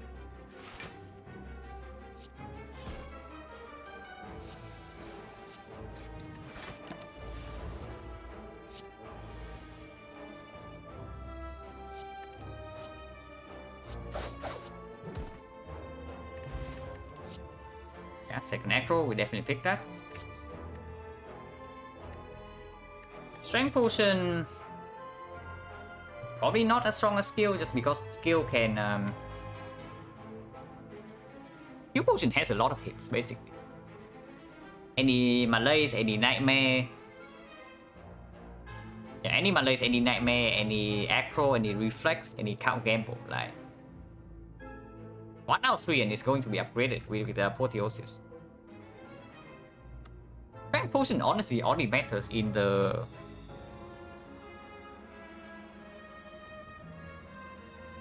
I mean, I'm just thinking about boss fights here, but boss fights are far away, and we are going to... Are we strong enough to not use any potion until the boss fight? Because I honestly don't know. Maybe with 5 energy we are fine against the elites, but what about the advanced hordes? That's why strength potion is good there. It's only good in the jawworm fight, right? When we can try to kill some of them on turn 1. Otherwise, skill potion is probably always better.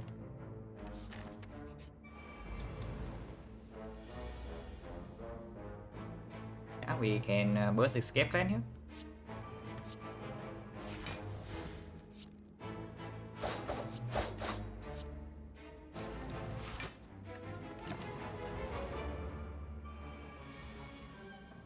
Both deck sprays on turn 1 is kind of annoying, but because apparently right now we no longer have any AoE in the deck.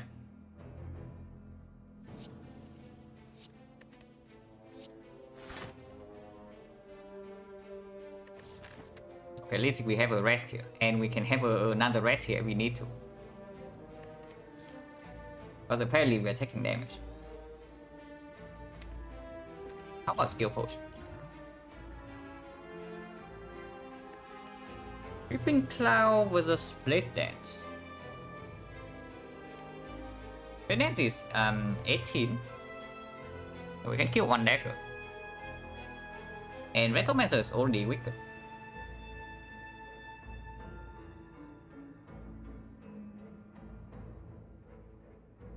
And yeah, we definitely want to save the liquid memories, so I don't use that, even though like it's okay here. Yeah, Blade Dance also blocks for 4. Right? Blade. 668, so it's perfect kill on this. Am I Singapore? No. I'm from Vietnam, but I did live in Singapore for more than 10 years. So if my accent sounds like Singaporean, like I'm not super surprised.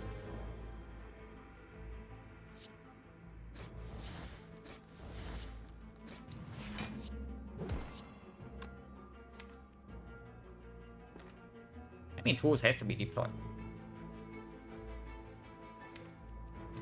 But yeah, next turn is like we reach red form and we suffer. And we don't really have addition in the deck anymore. So 5 energy, we still need to play Apotheosis. So we can only play like 1 draw card, basically. Tools has to be deployed.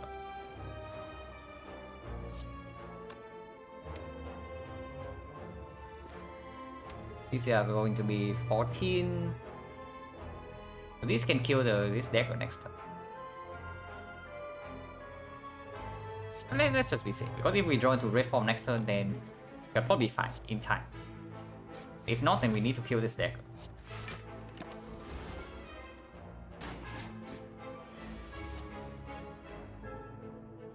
Okay, we did see red form.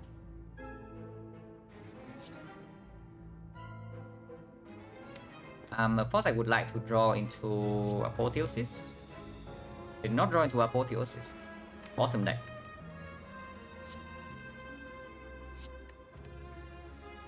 So that is annoying.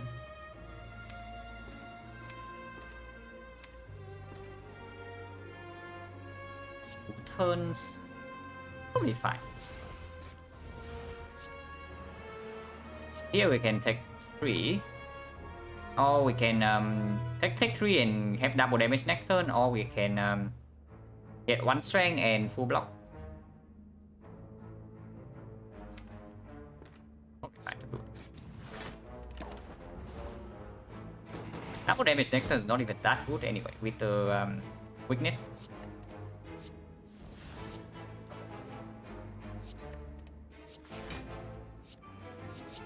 Yeah, we are fine here.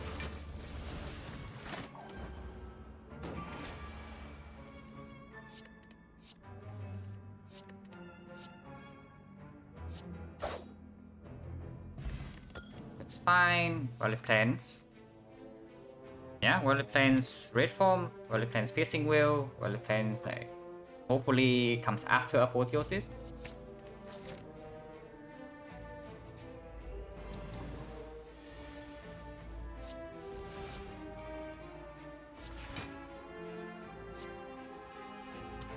Holy crap, what is this draw? Actually, what is this draw? Tools is not online, so we need to keep Survivor around in case we draw into this station with our aggro. And weakness still in the deck fully, so defend blocks more for than piercing will.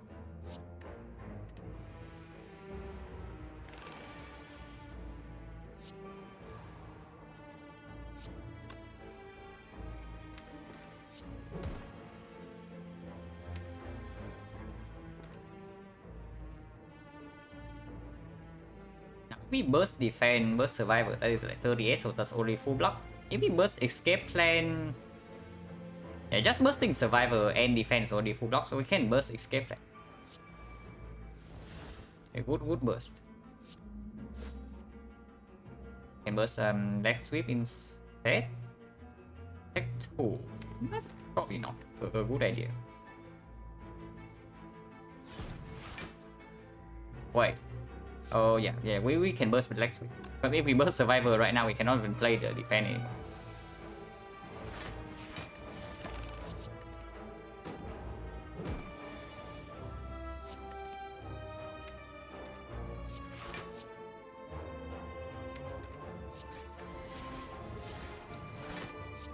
We played.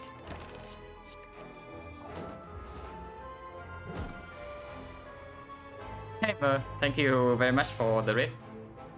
I assume you got 24, right? Because I was not planning to stream this afternoon to watch the run, but honestly, after like the middle of Act 1, I just assumed it was going to be a win.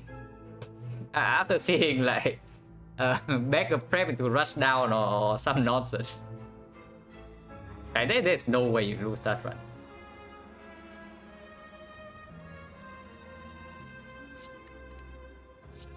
Yeah, congratulations on the good record. Amazing, like tying 24 is quite insane. Couldn't be the assume of the your choice. Yeah, 6 max HP for remove 2 is like very blessed.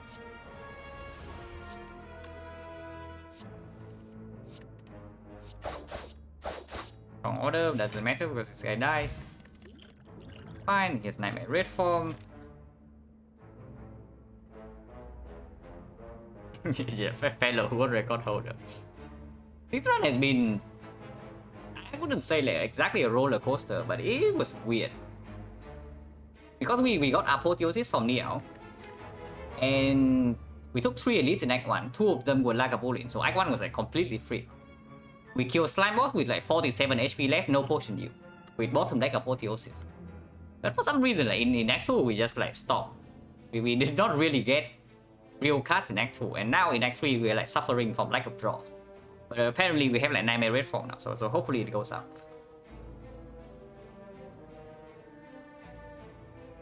Is it speedrun today? Why so fast? Yeah, because we are extremely over the curve, like after Act 1. Act 2 we did not get a lot of things, but we are still very strong, so we play the Act like relatively quickly. And honestly, none of the boss relics have been real choices. Maybe you can say Fusion Hammer is like kind of a choice, but with Apotheosis, you just click Fusion Hammer over like P-Box. And yeah, also have like Liquid Memories for the Nightmare Red form.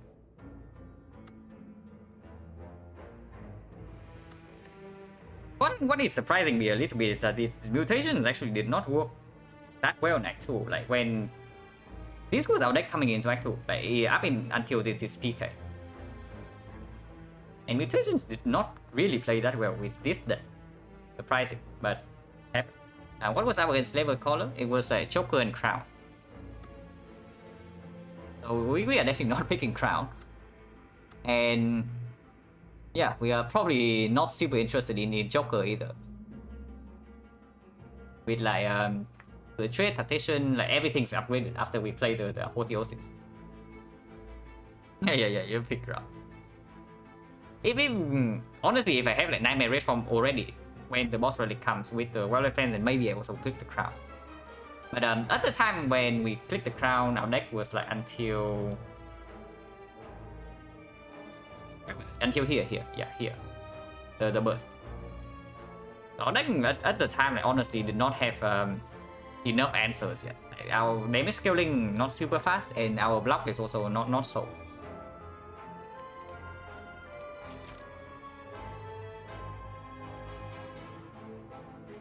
Yeah, recall first. Let's go here and recall first. There's like something like Peace 5 Gyria here. It's not Peace 5 Gyria, but it's also very good.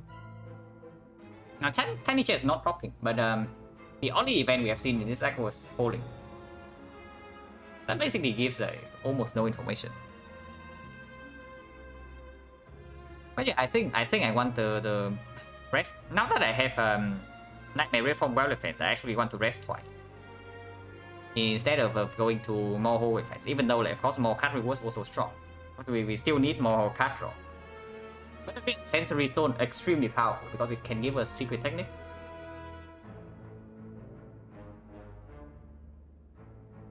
Or maybe even another apotheosis. Honestly, on 5 energy, picking up an unupgraded apotheosis is like probably fine because honestly, my top priority right now is probably get this thing upgraded. Like, so I want to draw into this after I deploy apotheosis, if possible. Good event. We don't have blue candle, so this is not even a thing. If we have blue candle, then maybe it's actually a thing because we also have like a candle puzzle, so we can just draw 3 and turn 1. But madness, we do not have enough card draw to justify madness. It's 4. At least it's only 4. If we drink this, I don't know if we drink this, it will go to 5 or not, but at least we only lose 4. And yeah, the miss event out of the way. Hopefully this is not red mask. I sure hope it's not red mask, but here we rest. We drink the fruit juice and we rest.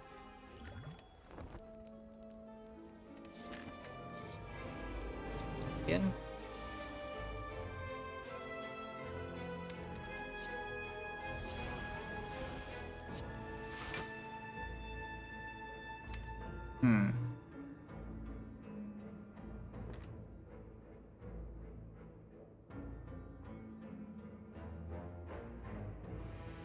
With Shuriken, like, and well defense being upgraded already, and terror only down, like, we can do this, right?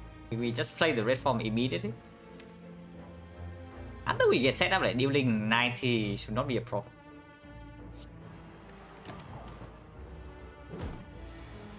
We also get the thing. Yeah, here we take 1. And yeah, good thing we played the freaking red form. Because look at this hand and these guys are attacking for like 50. And this turn we are only dealing 27. So without red form we would take like 23 without potion use. A good thing that did not happen. Actually no, this guy is also weakened. So we deal 27, it goes to 23 and weakens to like 17. So we take 17. 17 is probably not enough for me to use this potion, so we just eat this 17 damage to our face. Without the red form.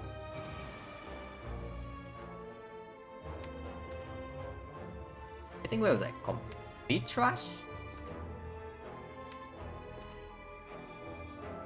Burst Nightmare on something if we would like to do so. I think I want to Nightmare Dagger Spray, to be honest.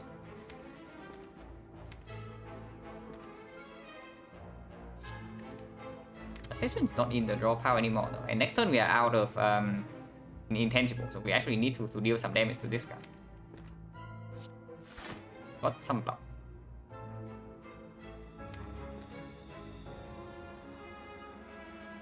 Next turn is like 70.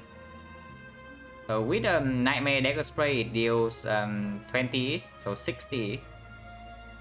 Yeah, it is sufficient. It's sufficient. Do it like it.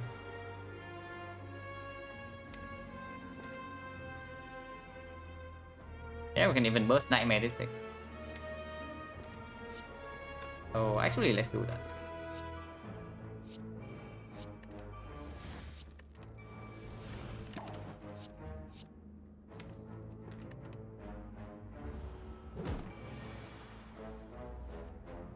Yeah, very amazing hand.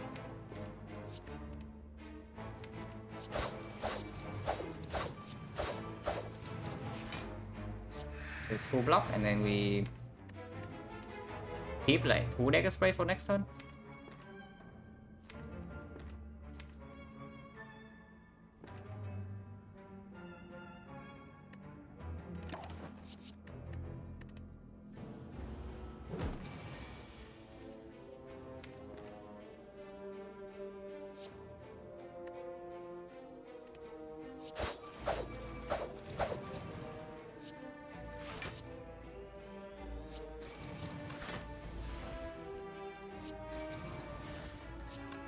We keep these two around.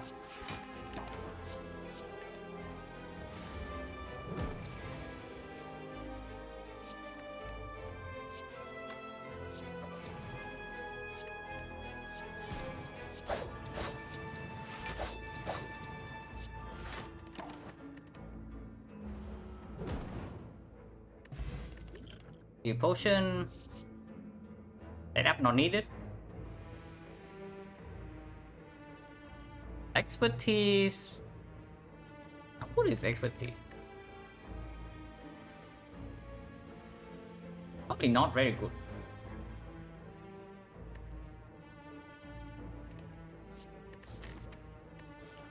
I mean, on 5 energy is probably fine because we don't even face any go-away fights anymore.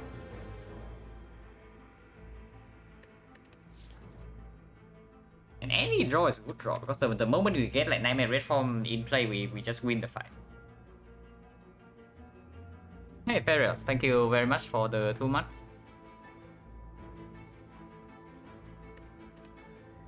Yeah, expertise is probably good, right? After Apotheosis is down, it's like very nice.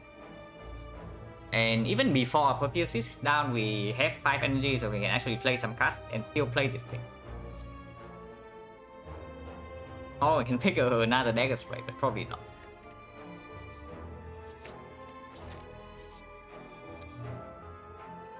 Yeah, just have to ask, right? Just have to ask that it's not the red mask. So it's definitely the red mask. So we had like 3 good events and then 2 bad ones. So basically it's like, yeah, 60% for good event and only 2 bad ones. And we step on 2 events. And then we got both the bad events. Amazing.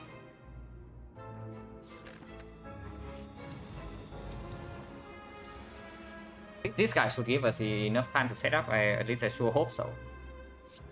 We backflip first in case we draw into Apotheosis immediately and then we get like more energy. Not. Hopefully we draw into Apotheosis right now, we can actually well defend. Upgrade. So did not. Okay, so apparently we have to play the well plans and we just hold the Nightmare.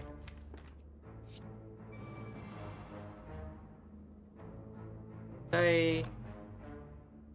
Damage here is irrelevant. We have a Force Rest. Which wants to be deployed to dig for Apotheosis. And if we draw into Red Form before Apotheosis, I mean it's fine. We can just let Nightmare the unupgraded Red Form and then all of them are upgraded with the Apotheosis. It's whatever. Here we cannot do Terror PK though, but I guess PK is not needed. We just do Terror Leg Sweep. Oh no, we do Terror Piercing Will Survivor. We probably do Terror Piercing Will Survivor to get this garbage out of it. Add a Wolf for next turn, we hold the Nightmare.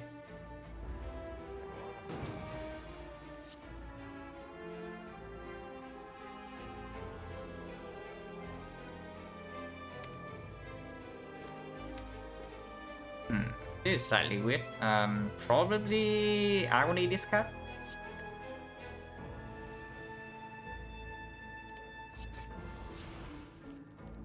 Yeah, Red Form's in hand. And we need to do that. We need to do this right now. We take 6. Of course we don't use energy potion for.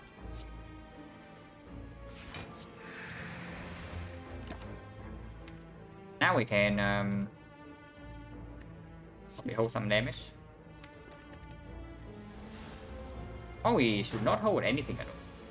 Whatever, it doesn't matter. We draw into Apotheosis and we have a Nightmare Red Form now.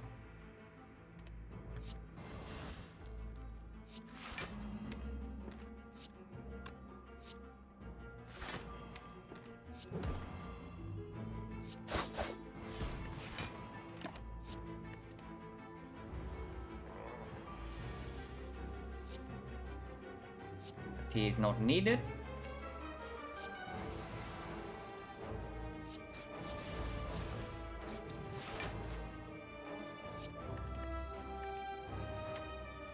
I think I want the burst for PK, but maybe that's wrong.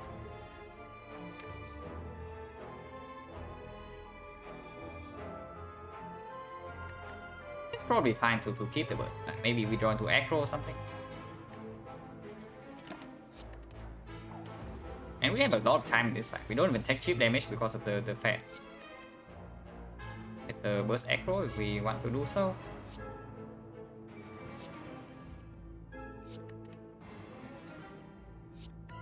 No PK.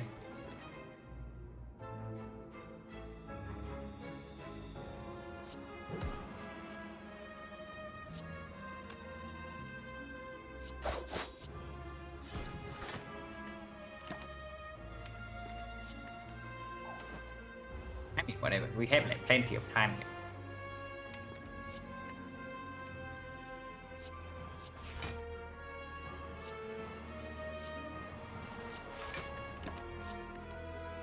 Out of war for next turn. Here we have the burst PK. Oh, whatever. I guess we have PK.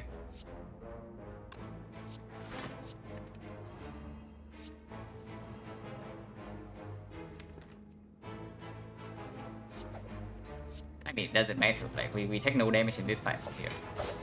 This guy's already dead. Pain is good, not needed, but this one is excellent. This one basically means that we have enough time to wait for our Nightmare Red Form against this guy. And yeah, backflip plus is of course amazing because we kind of lack card draw and it comes upgraded. But it's up against Malays with paper crate. And yeah, we press for 11.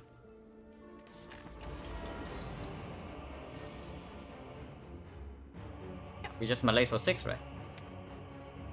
We Malay for 6 and we just kill in this fight. I mean, Malay for 6 means that we actually take damage here, but whatever, right? And maybe taking damage is slightly annoying because it makes Masterful Staff cost 3. If Malays for 5, I guess Malays for 5 is kind of the same as 6. It also goes to 1 times 3. Maybe we want the draw. Maybe we don't care Masterful Staff and we just want the plus 3 draw. Let's actually do that. 1 times 3. Don't attack because of the Art of War. I may in hand, but at least we Malays fully already.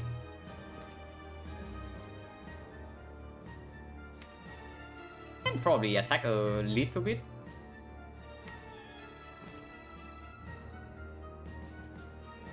Just to build up a little bit of strength. I mean, it doesn't matter, right?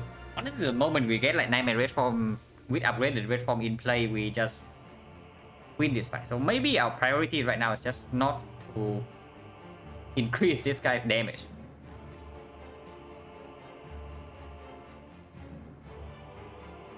Yeah, if so, or like not take too much damage because we don't exactly have like Pantograph for the next fight. And we cannot always do something like this. Like for example, against Donun Dekka, we actually need to draw into our combo quite fast or we take a lot of damage. I guess we block for 4 here.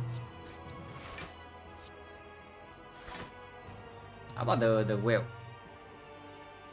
I think base is like 2032. So it goes to 27. With piercing whale it goes down to 21. 21 weakens to 12. So we take 3. So piercing whale blocks for 3, but it also goes out of the deck.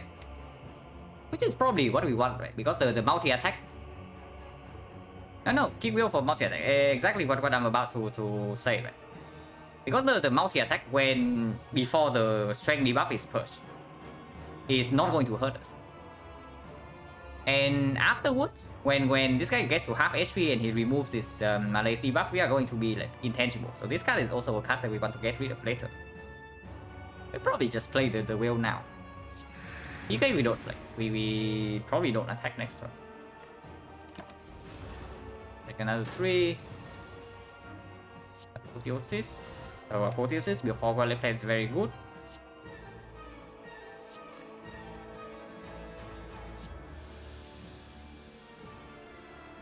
And yeah, we cannot burst the aggro here because then if we draw into the Valley Plan, we cannot even keep it.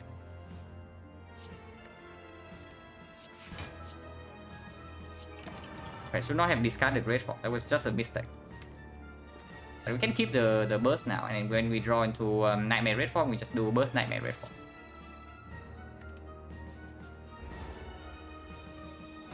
Yeah, don't want Agonies to be multiplying.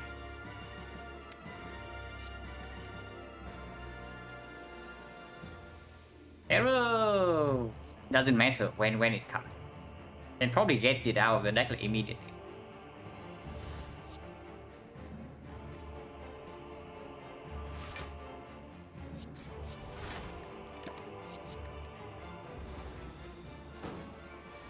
And now we just wait for our combo.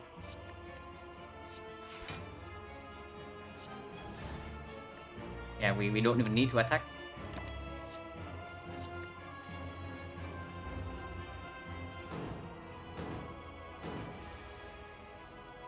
Here's the Nightmare, so one more card away.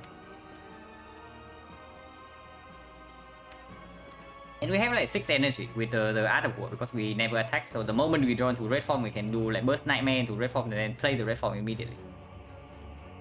Having an amazing run right now, Pyramid with 20 cards, Penny, PK, upgrade the Riddles, upgrade Endless with Terror, yeah. Small deck with Pyramid and PK is like exceptionally strong. You basically just draw into PK like every single turn and you have like triple damage with Terror. Playing Mega Watcher.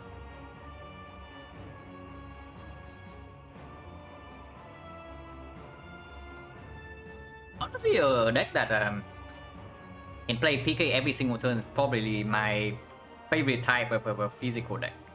On silent. Slime. If we burst Nightmare... Wait, did we mess up already? Because we need to play 6 cards, right? Yeah, we actually need to play 6 cards, so that is already messing up a little bit. Hopefully no punish, but that was not good. Maybe we don't keep the burst set. Like burst Nightmare Red Form is like way too overkill. Nightmare Red Form alone is probably enough already. Maybe we keep like leg sweep Nightmare in hand instead.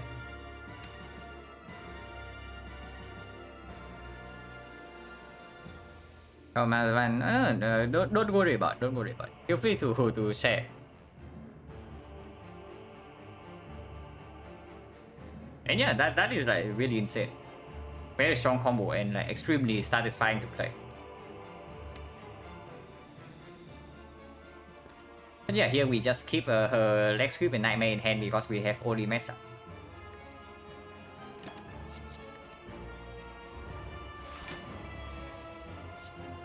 But apparently we overestimated this thing. We thought that he's going to be smart, but he's not smart.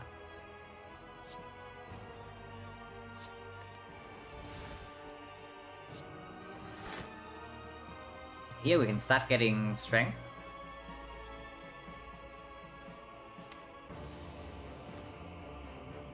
Here we can start like, getting strength. I guess Agony is actually fine in the deck. We don't need to hold red form. Next time we have like 3 in hand. I think energy is good and Agony in the deck is like really fine. Like 1.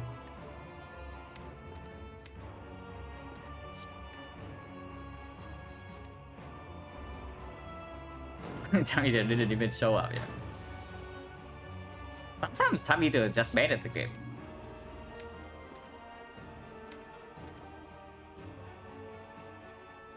And yeah, of course, we don't even need to use red forms yet. And maybe we shouldn't. I mean, we can, but maybe we shouldn't.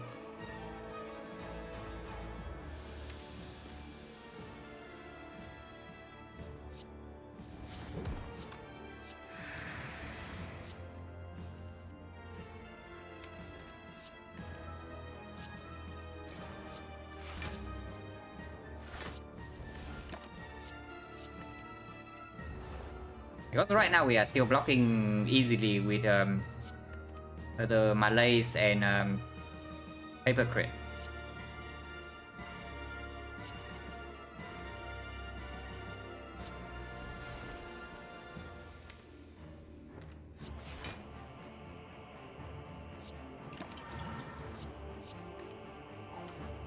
Yeah, we can start going, probably. So PK in hand in case we draw into burst, and we did draw into burst.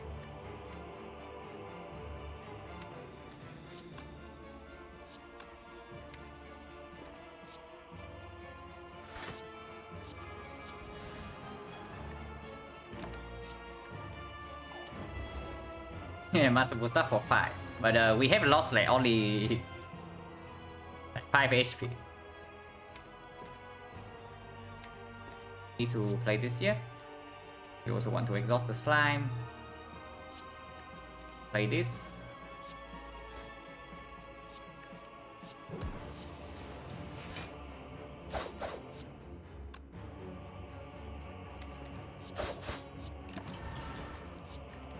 Yeah, we have double damage against next turn, so maybe we can kill Timito immediately, depending on our draw.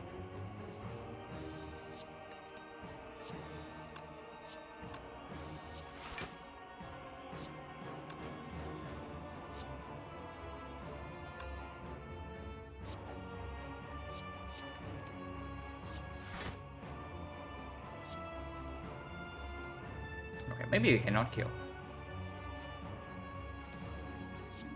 Just barely off.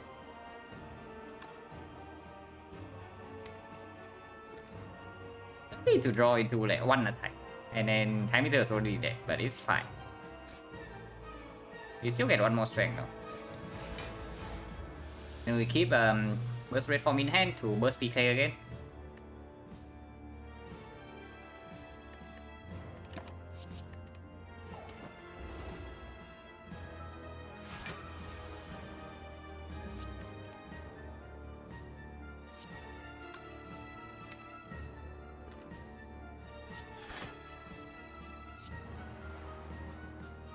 We take another 2 though. It's probably fine.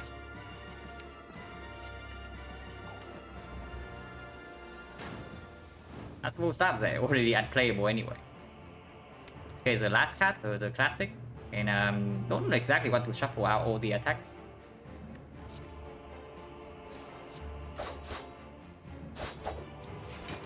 Oh.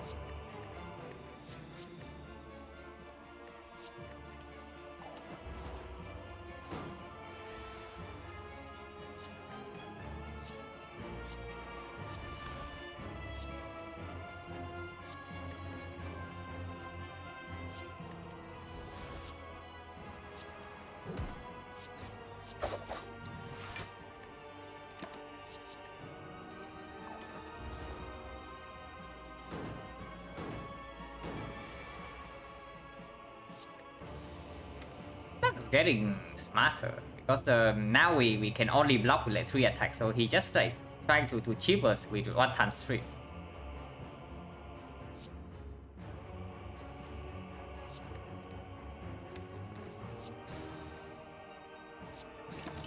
We take another 3 damage before winning this fight. Hopefully it doesn't matter. That time either woke up after the week opening.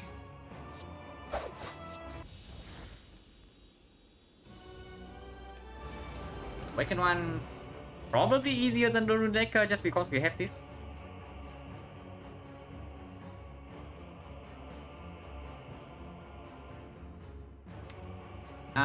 I think we still kill the cultist.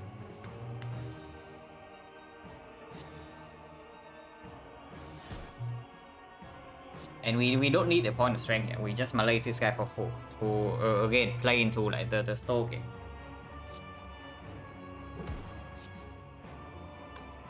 Blocking for point, 1 point of strength is not even anything. So maybe we actually do.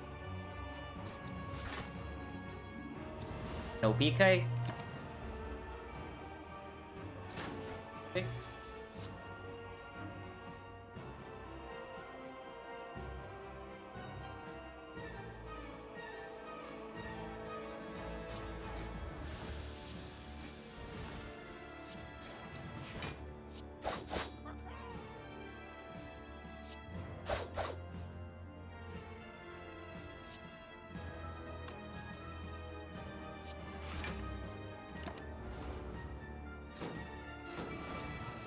One times 4. Don't want to play this before Apotheosis. Now we can play it. And first phase you don't even need to play any red force because this guy is not time eater, he doesn't scale. But we can keep this guy permanently weakened with like minus 1 strength. Okay, maybe plus 1 strength because we do have the 2. But permanently weakened with the crane and then we just kill with terror at phase 2 with nightmare red force.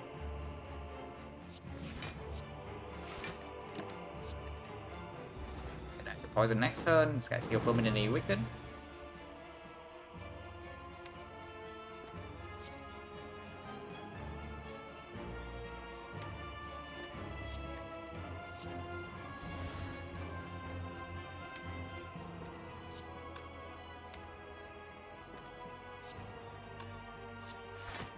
Oh, he just burst nightmare red form and then win.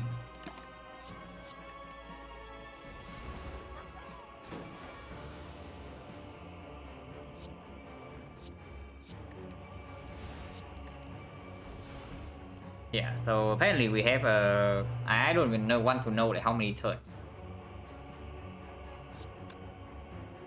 Oh yeah, we have full block already, so we can just wheel right away. Get this out of the deck. Play this. And shuffle defense. So burst, we keep burst around for the PK. And nothing else. Because next turn we have like 6 red forms in our hand.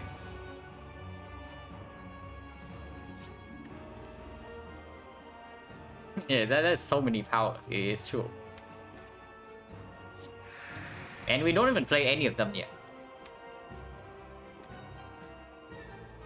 If we play any of them right now, this guy is going to deal like 1 times 4. We actually take damage by playing red 4. Keep the burst around.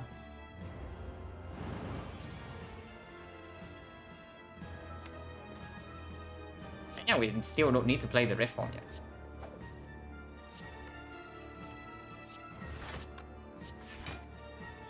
But here's the PK.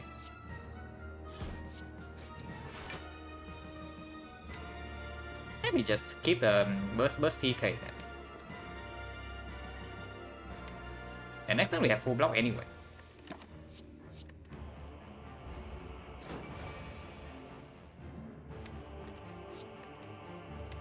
Yeah, burst escape plan does nothing because we only have attacks.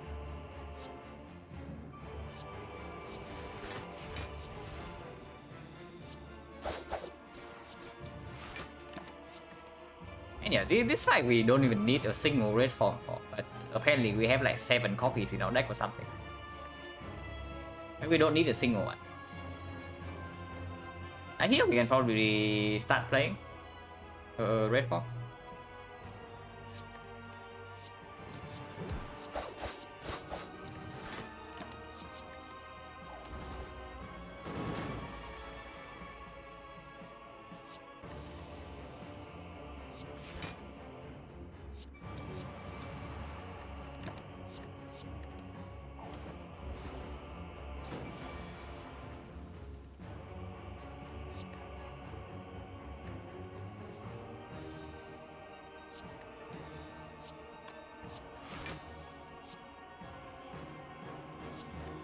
Burst is not here yet. The burst is here.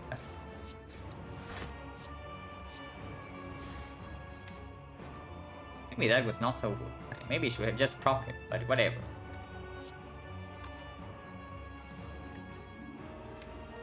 Draw now.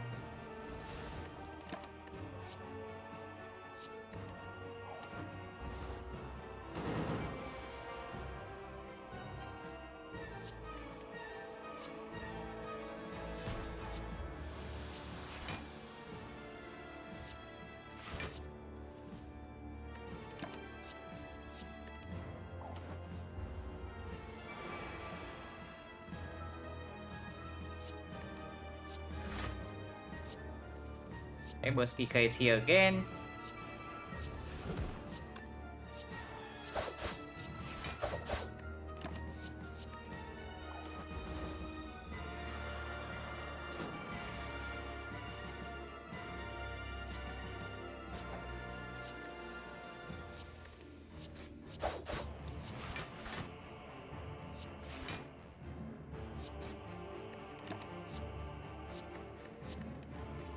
And yeah.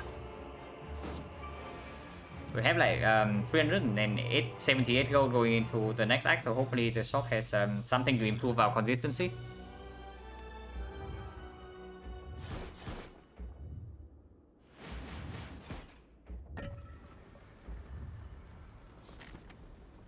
I mean, another run that's like pretty fast. As for 4, MX Malays. I mean, it's not even good. It's not even good is the unfortunate thing. And Helix is probably also not even good. Because Helix turns Helix makes the puzzle just like extremely awkward, and it's like way too expensive. Cannot take Helix and remove them. Definitely do not do that. Nickel oil. Let's see how good is this nickel oil. I mean, we take that remove this here, and here we can probably remove a defense. That's because our block in the hard fight just comes down to like playing 3 attacks with the ornamental fan after we deploy Nightmare Red Form. And we don't have after image, so honestly, even after Nightmare Red Form, our the hard fight is still not like extremely clear to as a win. That makes it in Malaysia. I probably buy it, but just because like, there's nothing better in this shop, like maybe Mega Marbles. But the problem is that we have no answer for the beat of death at the moment. So if we take some damage in the Spear and Shield fight, and even after we get Nightmare Red from now in the hard fight, it's not clearly a win just yet.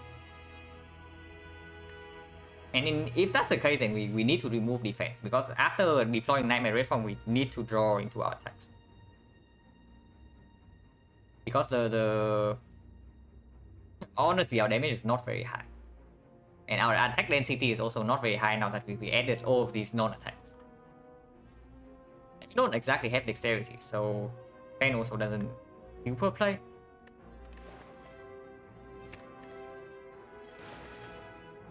Couldn't remove Masterful Staff.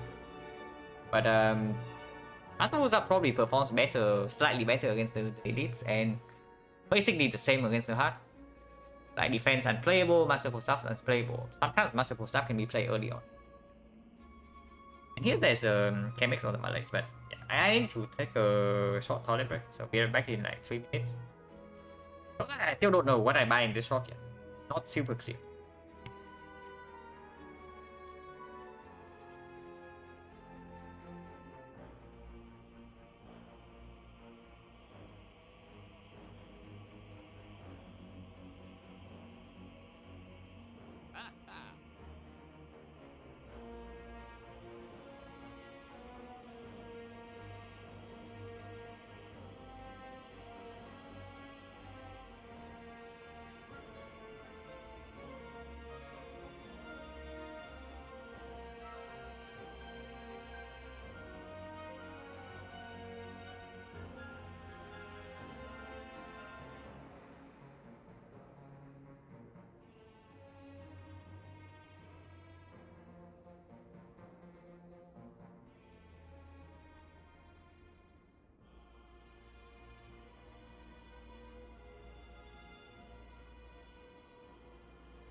Okay.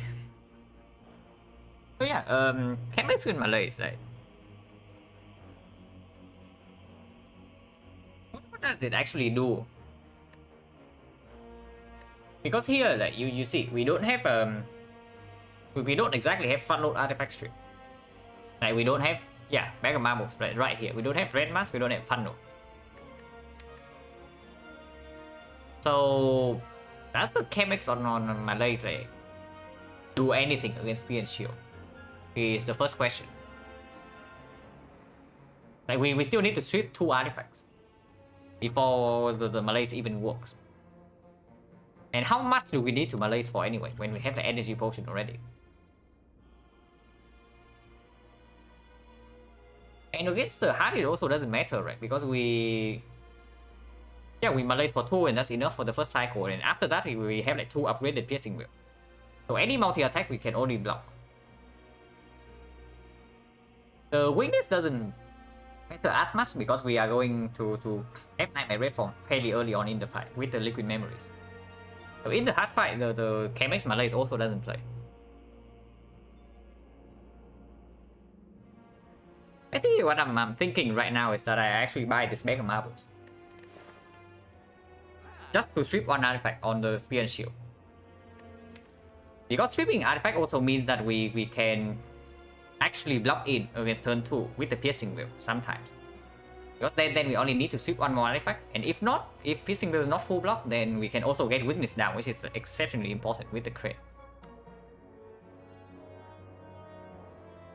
And of course, Chemex Malay sounds good on paper, but I don't think we will play like at any point in the 2 fight. At least not more than this. Because honestly, with the paper crane and like 2 piercing wheels already, like, why do we need Chemex Malays on the Spear and Shield against the Spear and Shield? And the same question, why do we need Chemex Malays against the Heart when we have like Nightmare Red Form? Yeah, no reason to, right? So we buy this bag of marbles just to strip an artifact from the Spear and Shield. Because honestly, I think if we get out of the Spear and Shield fight with high enough HP, we win this run. If we get out the Spear and Shield fight with relatively high HP and liquid memories preserved.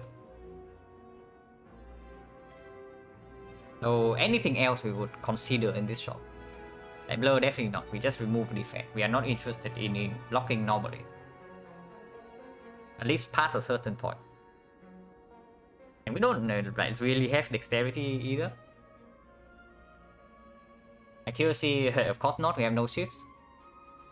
So basically there's only 2 more things to look at in this shot. Like, first of all, the potions. And secondly, this purity. Now, the only function of the purity is to help us draw into damage more often after we deploy Nightmare Red Form. It doesn't help the initial setup whatsoever. And for the initial setup in the hard fight, we already have the liquid memories. And this doesn't play into Spear and Shield. So I think purity cannot be it. So the last consideration is potion. Neither of these better than an energy potion. What can energy potion do? Of course, it can serve as the makeshift like Chemex in Malays. For example, if we keep drawing like way too much and we have like 0 energy left and we need to Malays the Hut for 2 to block in against the multi-hit in the first cycle, then we can use this energy potion. Now weak pot with the marbles probably means that we always get weakness down on the spear and shield. At least on the spear. In the on the second attack. And that goes down from 10 times 4 to like 6 times 4. Blocks for 16. Yeah, energy boss just way better, right? Because we also have like some. It's not like we don't have card draw in this deck. And with the energy potion, we can actually just keep drawing if our initial draw in the Spear and Shield fight aspect. So I think we actually leave this shop like right now, and we don't do anything here.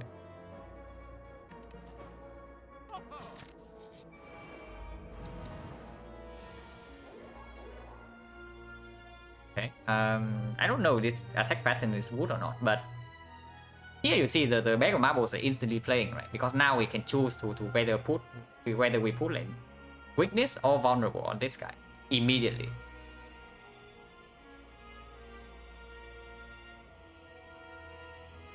I think we always start with backflip with 6 energy, potentially 8. We start with backflip first in case we see in case tactician is like the 5th or 6th card in the draw pile, then aggro can reach it. If we aggro first and then we backflip into tactician, we are going to be quite sad.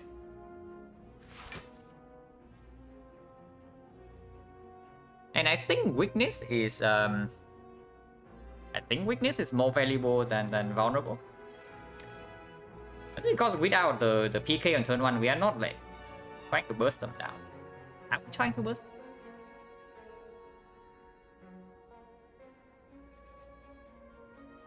Yeah, not really. Weakness is probably just more important. And I do want to play some cards right now, so I can actually play the expertise at some point. How much do we need to block for? Because I also want to get puzzle. So this guy is weakened. 6 times 2 it goes to 6 times 2 it goes to 1. Wait. It goes to 3 times 2. If we turn around, what happens? If we turn around, this guy is like surrounded 1.5, so 0.9, so it's actually 5 times 2. This is 10 and this is 14. So 24.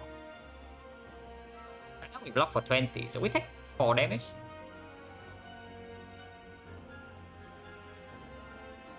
It's probably fine to do it like that. Take 4 damage and then have weaken on this guy next turn, draw 8 cards.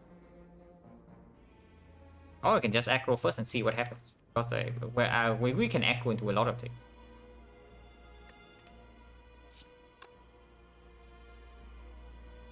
To win the run, hopefully, because we are not extremely out of the woods yet.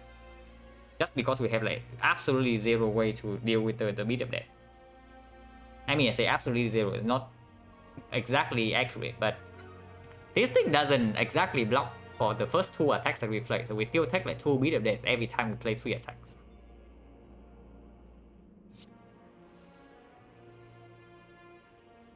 Okay, I guess we can burst terror attack.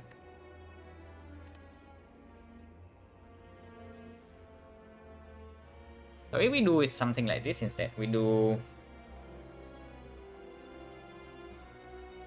burst terror and block for 13.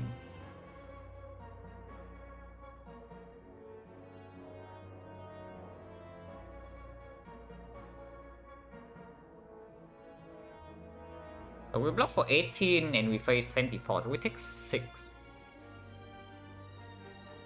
Is 2 damage worth it for vulnerable on this guy? Maybe, because well, Defense is not down yet, Apotheosis not down yet. Nightmare Reform have not, they have not been drawn. And 2 the trade is also not down, so Tactician can be a dead draw.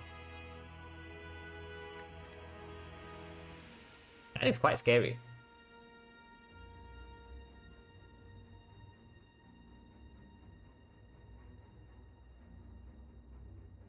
If we don't get the vulnerable, can we take like 1 damage or not? Let's say we burst Survivor. Burst Survivor, Terror 3 energy, can play 1 defense more for 4 energy, and we block for 26. And we take 27, so we take exactly 1. Yeah, we take exactly 1 if we burst Survivor here instead of 6. So we save 5 HP, but we don't get Terror down this guy. Is Terror on this guy worth 5 HP?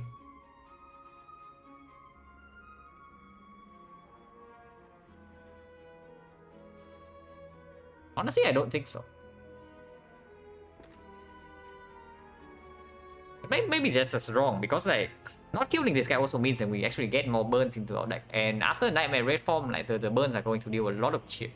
And this guy also attacks for like 1x4. Yeah, this roll probably doesn't mean... This probably means that we have to take some damage in this fight no matter what. Maybe we just take 6. And we ever like fail to turn around if we do it that way. Technically possible, but whenever we draw into Piercing Will, it's like almost full block already. And otherwise we just turn around. Okay, so maybe we put Vulnerable here then. If that's the case, the line is Burst Terror, Neutralize here, Masterful Staff here, Defense Survivor, block for 18. And we take 14 from here and 10 from here, so we take 6. Let's do that.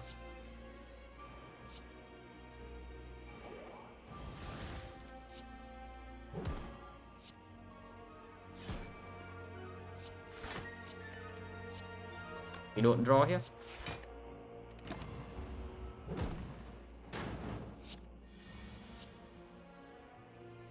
Okay, Apotheosis is here. Digestion is still in the draw pile.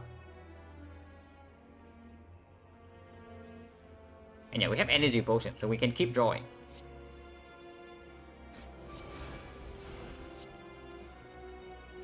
Reform is here, but not Violet Plants and not Nightmare.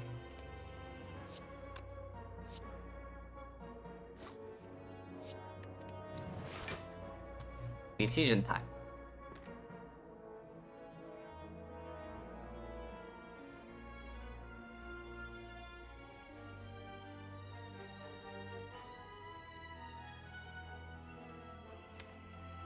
Now, not having Weaken on this guy next turn is like extremely dangerous, because he just attacks us for like 38.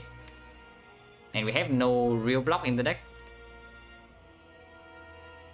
So right now, there are a couple of lines, and pretty much all of them involve using Energy Potion.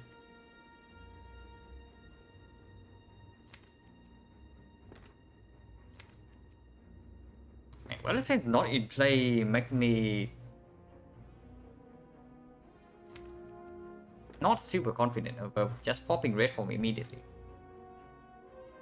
If so, the line is probably Piercing Well. We strip Artifact here with Energy Potion, and we let's script this guy to get Weaken next turn. Tools is not even down, so we don't even draw 6 next turn. We draw 5, and Tactician still in the draw pile, no card draw. So this draw order is like pretty garbage, I have to say.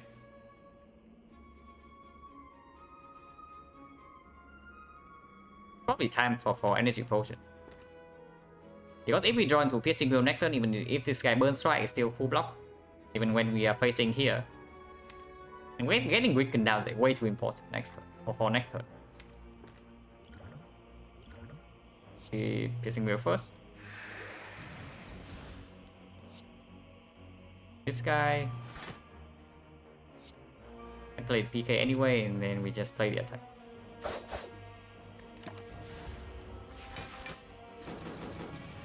Not Burn Striking on turn 3. I believe we are taking 14. And bottom decking Violet Plans is not exactly what I want to see here. So not drawing into like Escape Plan to get some more block. Very annoying, but we still do not use the Liquid Memories.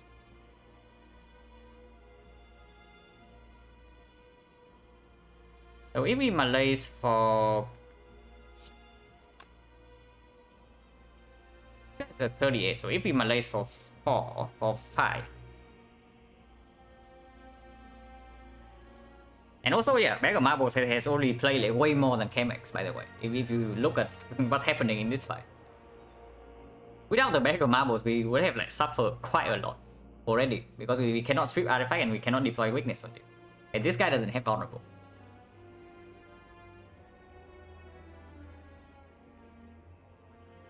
So would think that this will survive. But yeah, Malays for 5, it goes to 33. 33 times 0.6 goes to 19. So this blocks for 3.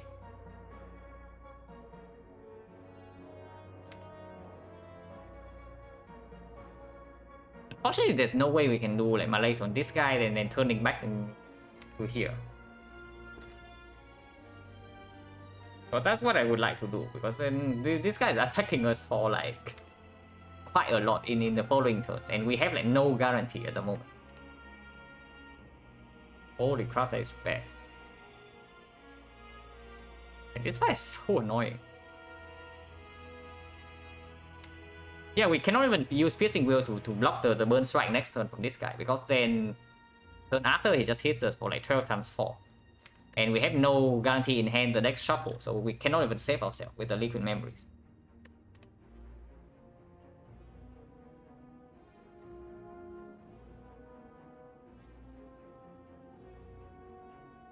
Honestly, I'm thinking of just popping Liquid Memories next turn. I say that I would like to preserve this potion until the heart, but if we lose like 40 HP in this fight, then it's definitely not worth it. Because honestly, against the heart, we can store for a decent amount of time, even without the red form.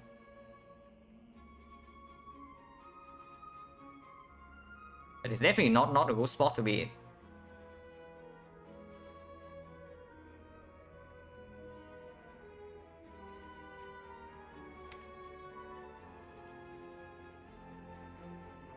We never spend the out of war energy next turn, so that's irrelevant. Maybe only Malays for 3 instead. 38 goes to 35, so it goes to 21, so it blocks for 1. Oh, no, that's not happening. If that's not happening, then we just Malays this guy fully.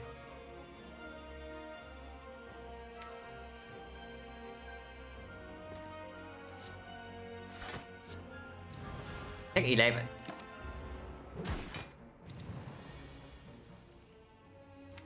Then exactly the bottom card in the deck, like amazing.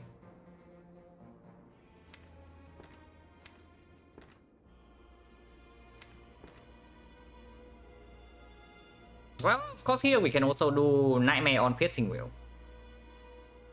And then that blocks basically full block against this guy, whatever he wants to do. Maybe that's what we want to do. Potential take lot of chip damage when multi-hit attack edge is skill. Yeah, exactly. But against the multi-attack in the hard fight, like we have 2 Piercing Wheels upgraded. So we always mitigate like 30 damage with the Piercing Wheels. But exactly because of the chip damage potential that I do not want to use Liquid Memories here. But yeah, it's actually fine to just Nightmare the Whale Plus, right? Like 2 Whales full block next turn. Yeah, let's do that. We save the Liquid Memories. We don't even need Nightmare Red Form in this fight. Hopefully that assessment is correct. But I think it should be. Of course, we draw into the Squalid Plan. And the Piercing Wheel. Play the Piercing Wheel right away. That's 2. Play 2 the trade and hold this. And we have Out of War next turn. And we also shuffle strike out the draw pile.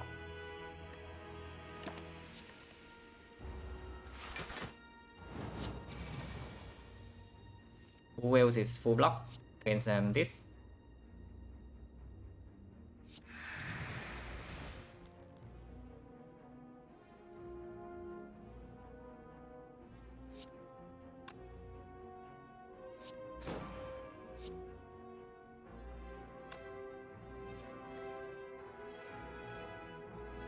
We just use another wheel.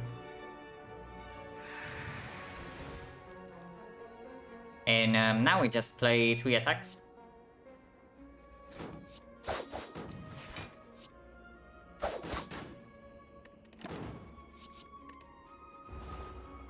Red form still in the deck. Forms here, and guys weaken.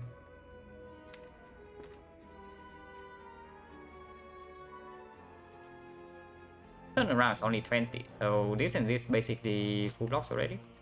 Yes.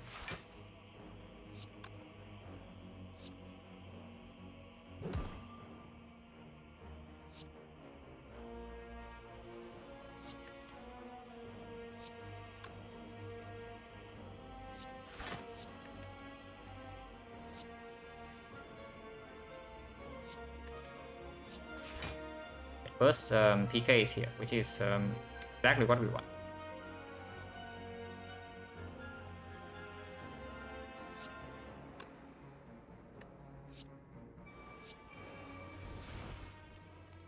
And we don't even need to turn around.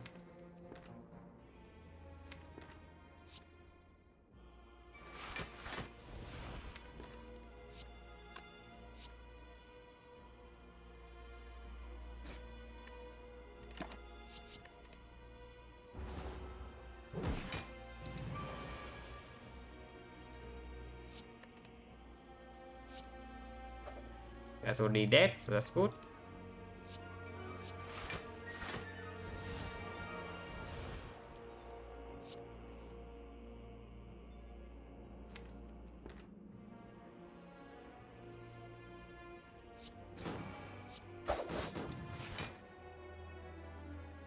And now we can play red form, I think. If needed, we don't even need to.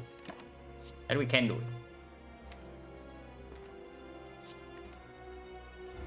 Liquid memory is reserved, which is nice. This is definitely exactly what we want.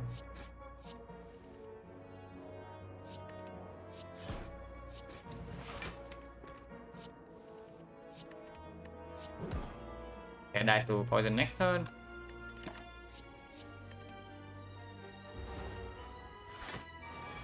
So 56 HP. Prefer to run into the hard fight with like slightly more than 56, but I guess it's okay if we can preserve this potion. We don't take this. Red Dance though. Red Dance we can probably take. Like this card probably speeds up our damage in the hard fight by a reasonable amount. Actually, no. Wait. We should pick up the Ninja Scroll. We should pick up the Ninja Scroll just because we have like Gambler's Scroll. Yeah, expect enough so much HP while saving potion. Yeah. It went really well with the Nightmare Piercing Web. Why skip Ninja Scroll? Because the shift on turn 1 is just bad against the heart. Like when you play a shift, right, you immediately take 2 damage and then have to overdraw. So you only waste 1 draw. But just because we have the Gambler's Rule, I think we pick up the Ninja Scroll. And we just gamble everything away to reach Apotheosis, and then we use Liquid Memories to set up Nightmare Red Form on turn 2. I think that's that is what's happening here. Pick up the Blade Dance, it's here. It's already in our hand. Arrow wants to be kept. Honestly, we just discard this Nightmare, right? We just completely discard this Nightmare. And we still have enough block in our deck, so we can also get rid of like, every single block card. We keep the Terror. We can discard like, everything else.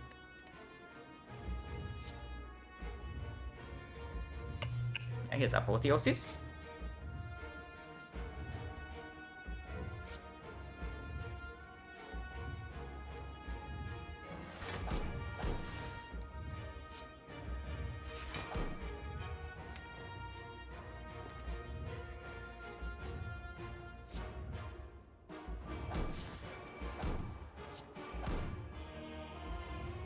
Now yeah, here's the hard part. Here's actually the difficult part, like how far are we willing to dig. I guess we can play one more card draw, just because the actually no, we can keep drawing. We can keep drawing, because the Liquid Memory is max like Nightmare free. So the moment we draw into red form, we can Liquid Memory the Nightmare right away and do it.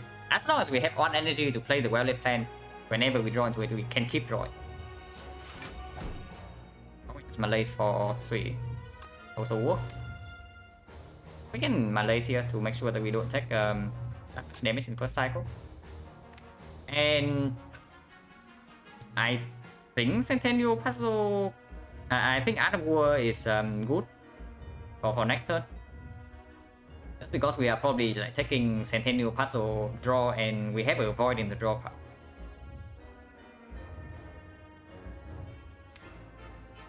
Yeah, let's do it. Let's Malays for 4 and end this turn.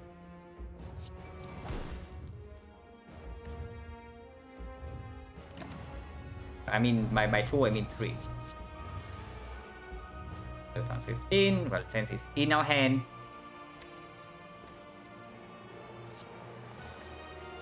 So Will doesn't need to be kept around because we already play Malays.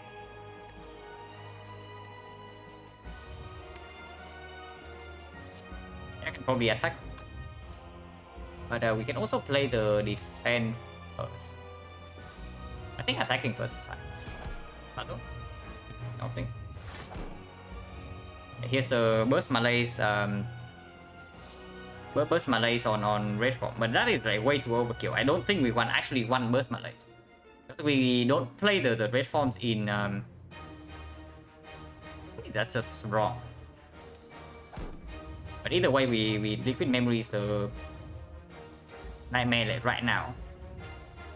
And we can think about like whether we want to burst this nightmare or not, because it immediately makes us take a bunch of bit of death damage, and then we draw into the red forms.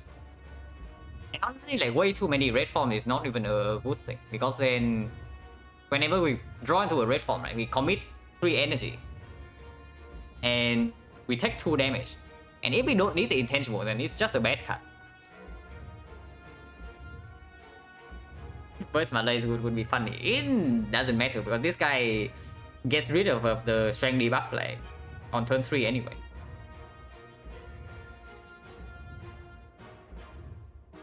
Yeah, honestly, it's not even good, right? I think the play here is actually playing 2 more attacks. We play 2 more attacks. We play the Wireless Plants, and then we liquid memories the Nightman play that on just on the red form, and then we hold like burst. We hold burst and poison stab or something to strip artifact.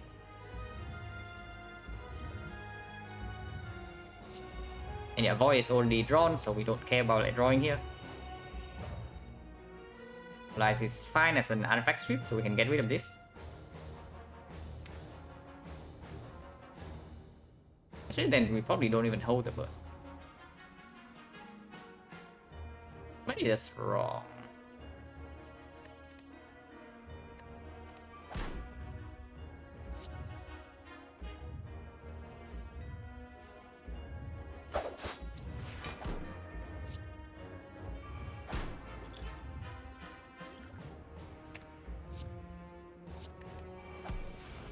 Take 2 damage. Next turn we play red form and whatever. And it's full next turn anyway, so we keep artifact sweep around, I think.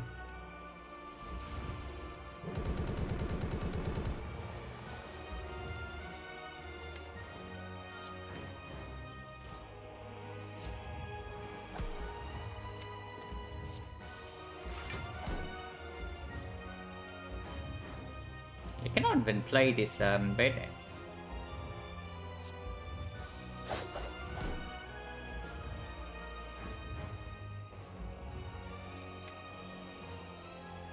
Yeah, because we did not burst Nightmare, we still need to hold 1 red form here. I would love to hold the Poison Stab Blade Dance or something, but we need to hold the red form here, because the... How many turns do we have to redraw into a red form? Actually, plenty, right? Yeah, plenty, and our draws are also upgraded. It's probably fine to get rid of the red form here and just hold our damage. Because next turn is the off turn. We want to deal damage. I mean, it's whatever. We have like 3 turns to draw into one of the 3 red form with a ton of card draw, and tools is only deployed.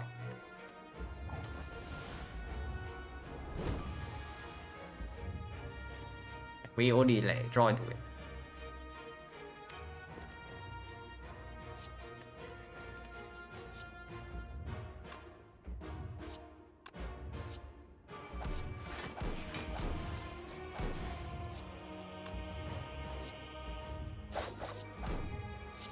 And we keep the poison stab around to strip artifacts so that we can actually lock with the whale.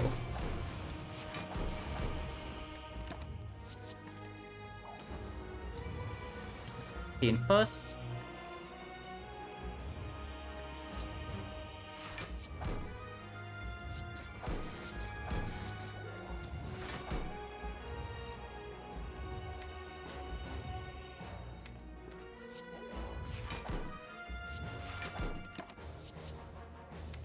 Actually, it's time to keep 2 red forms around.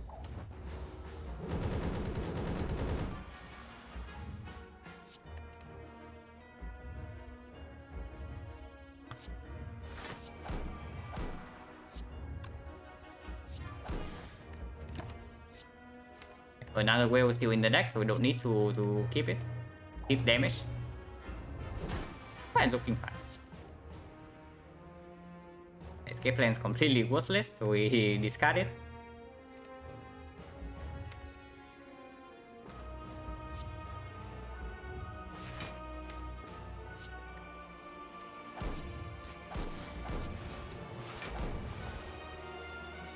Here we go, hold the red form and the whale.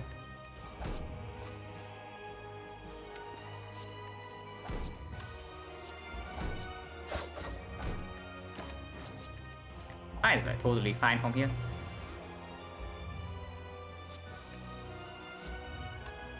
This doesn't even block anymore, so we just take the damage. It blocks a little bit, but it doesn't matter.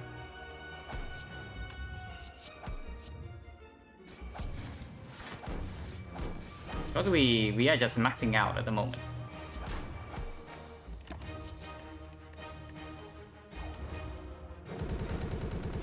Yeah, for one, Ninja Scroll is actually good in the hard fight.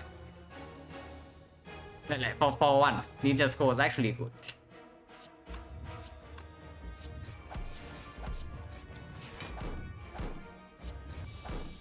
Yeah. Oh, a little bit shaky, but ended up like completely fine.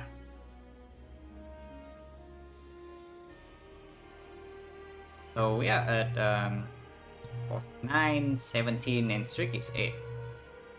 We have an 8 streak now. yeah, Ninja Scroll hard carry. To be honest, without the +3 draw from the Ninja Scroll, like maybe we would have reached the red form 1 turn later. Then maybe things get like slightly dicey. But we have like 43 HP, so we are probably like fine completely.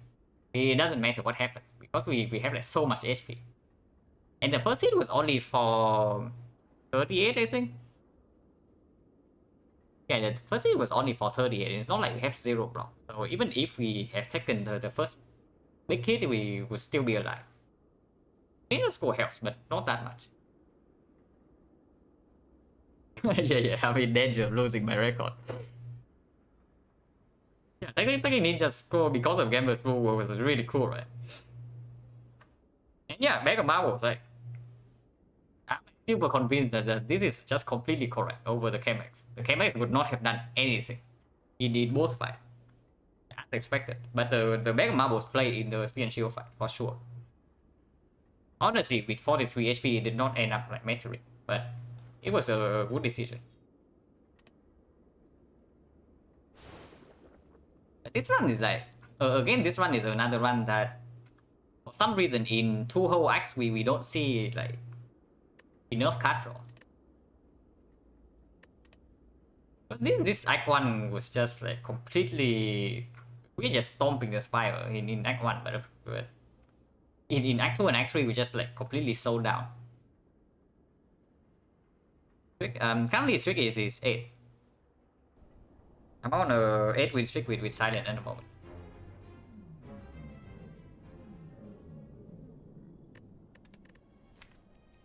Yeah, we took 3 elites.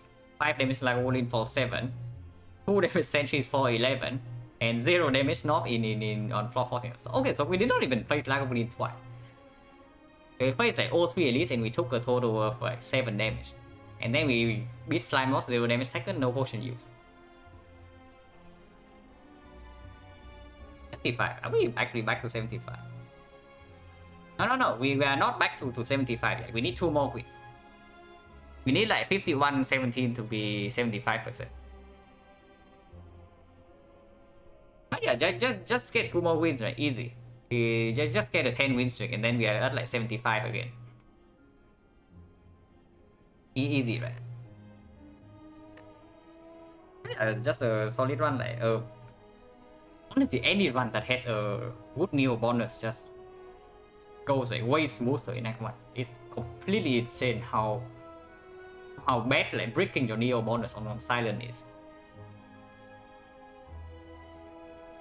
Like, honestly, the series of runs like at the start of this week and slightly before that, like they felt so hard just because I brick on the Neo bonus every single time. And Act 1 was always a huge mega struggle. But yeah, recently we've just been hitting our Neo bonus and yeah, and then we chill, like we get some free runs, like sub 3 hour. This one was not easy, but it was weird. Triple optimize and not a deck.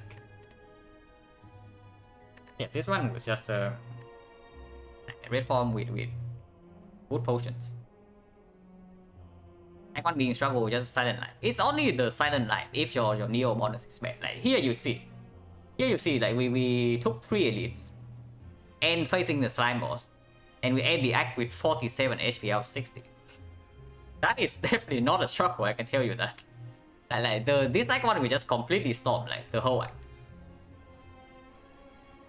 And that's the power of like a good Neo bonus. When the Neo bonus is bad, like this run. What happened this run? Yeah, you see here. we took 26 damage to the knob on floor 7. And then the run like becomes a like mega struggle. And we break on boss relics. It's just like basically it's just polar opposite. I always say that the silent snowballs very quickly in both directions, and I still think it's true. And it starts from directly from floor 0, from your Neo bonus. But yeah, over solid run, apotheosis from Neo converting into a win is not a huge surprise. But yeah, Act 4 was solid. Act 4 was definitely solid. Probably not playing another run. Like, I've been streaming for 3 hours, but I don't think I should play another silent run at the moment. Because of course my focus is going to drop like 2 or 3 hours from now, and internet is also going to go back. Let's see if there's anybody I can send you guys to. Actually, nobody that I know is playing Fire.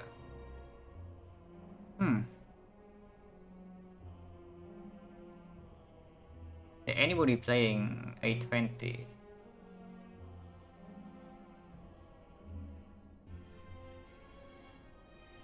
There's only one person, but they are streaming in Japanese. yeah, it's my turn to raid. But yeah, it's fine. I guess I'll just end the stream then. And probably going to try to continue this trick like tomorrow.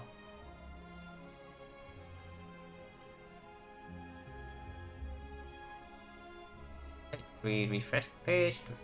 Anybody? Yeah, not really. Yeah, all the people playing like 820 are actually not streaming in English. It's a bit weird. Oh well, I guess I'll end the stream, and yeah, as always, like, thank you everyone for watching, and yeah, thank you Mer for the big raid, and congratulations again for tying the watcher record. Yeah, I think I'll be back to tomorrow to hopefully get 9 again. Yeah, see you all.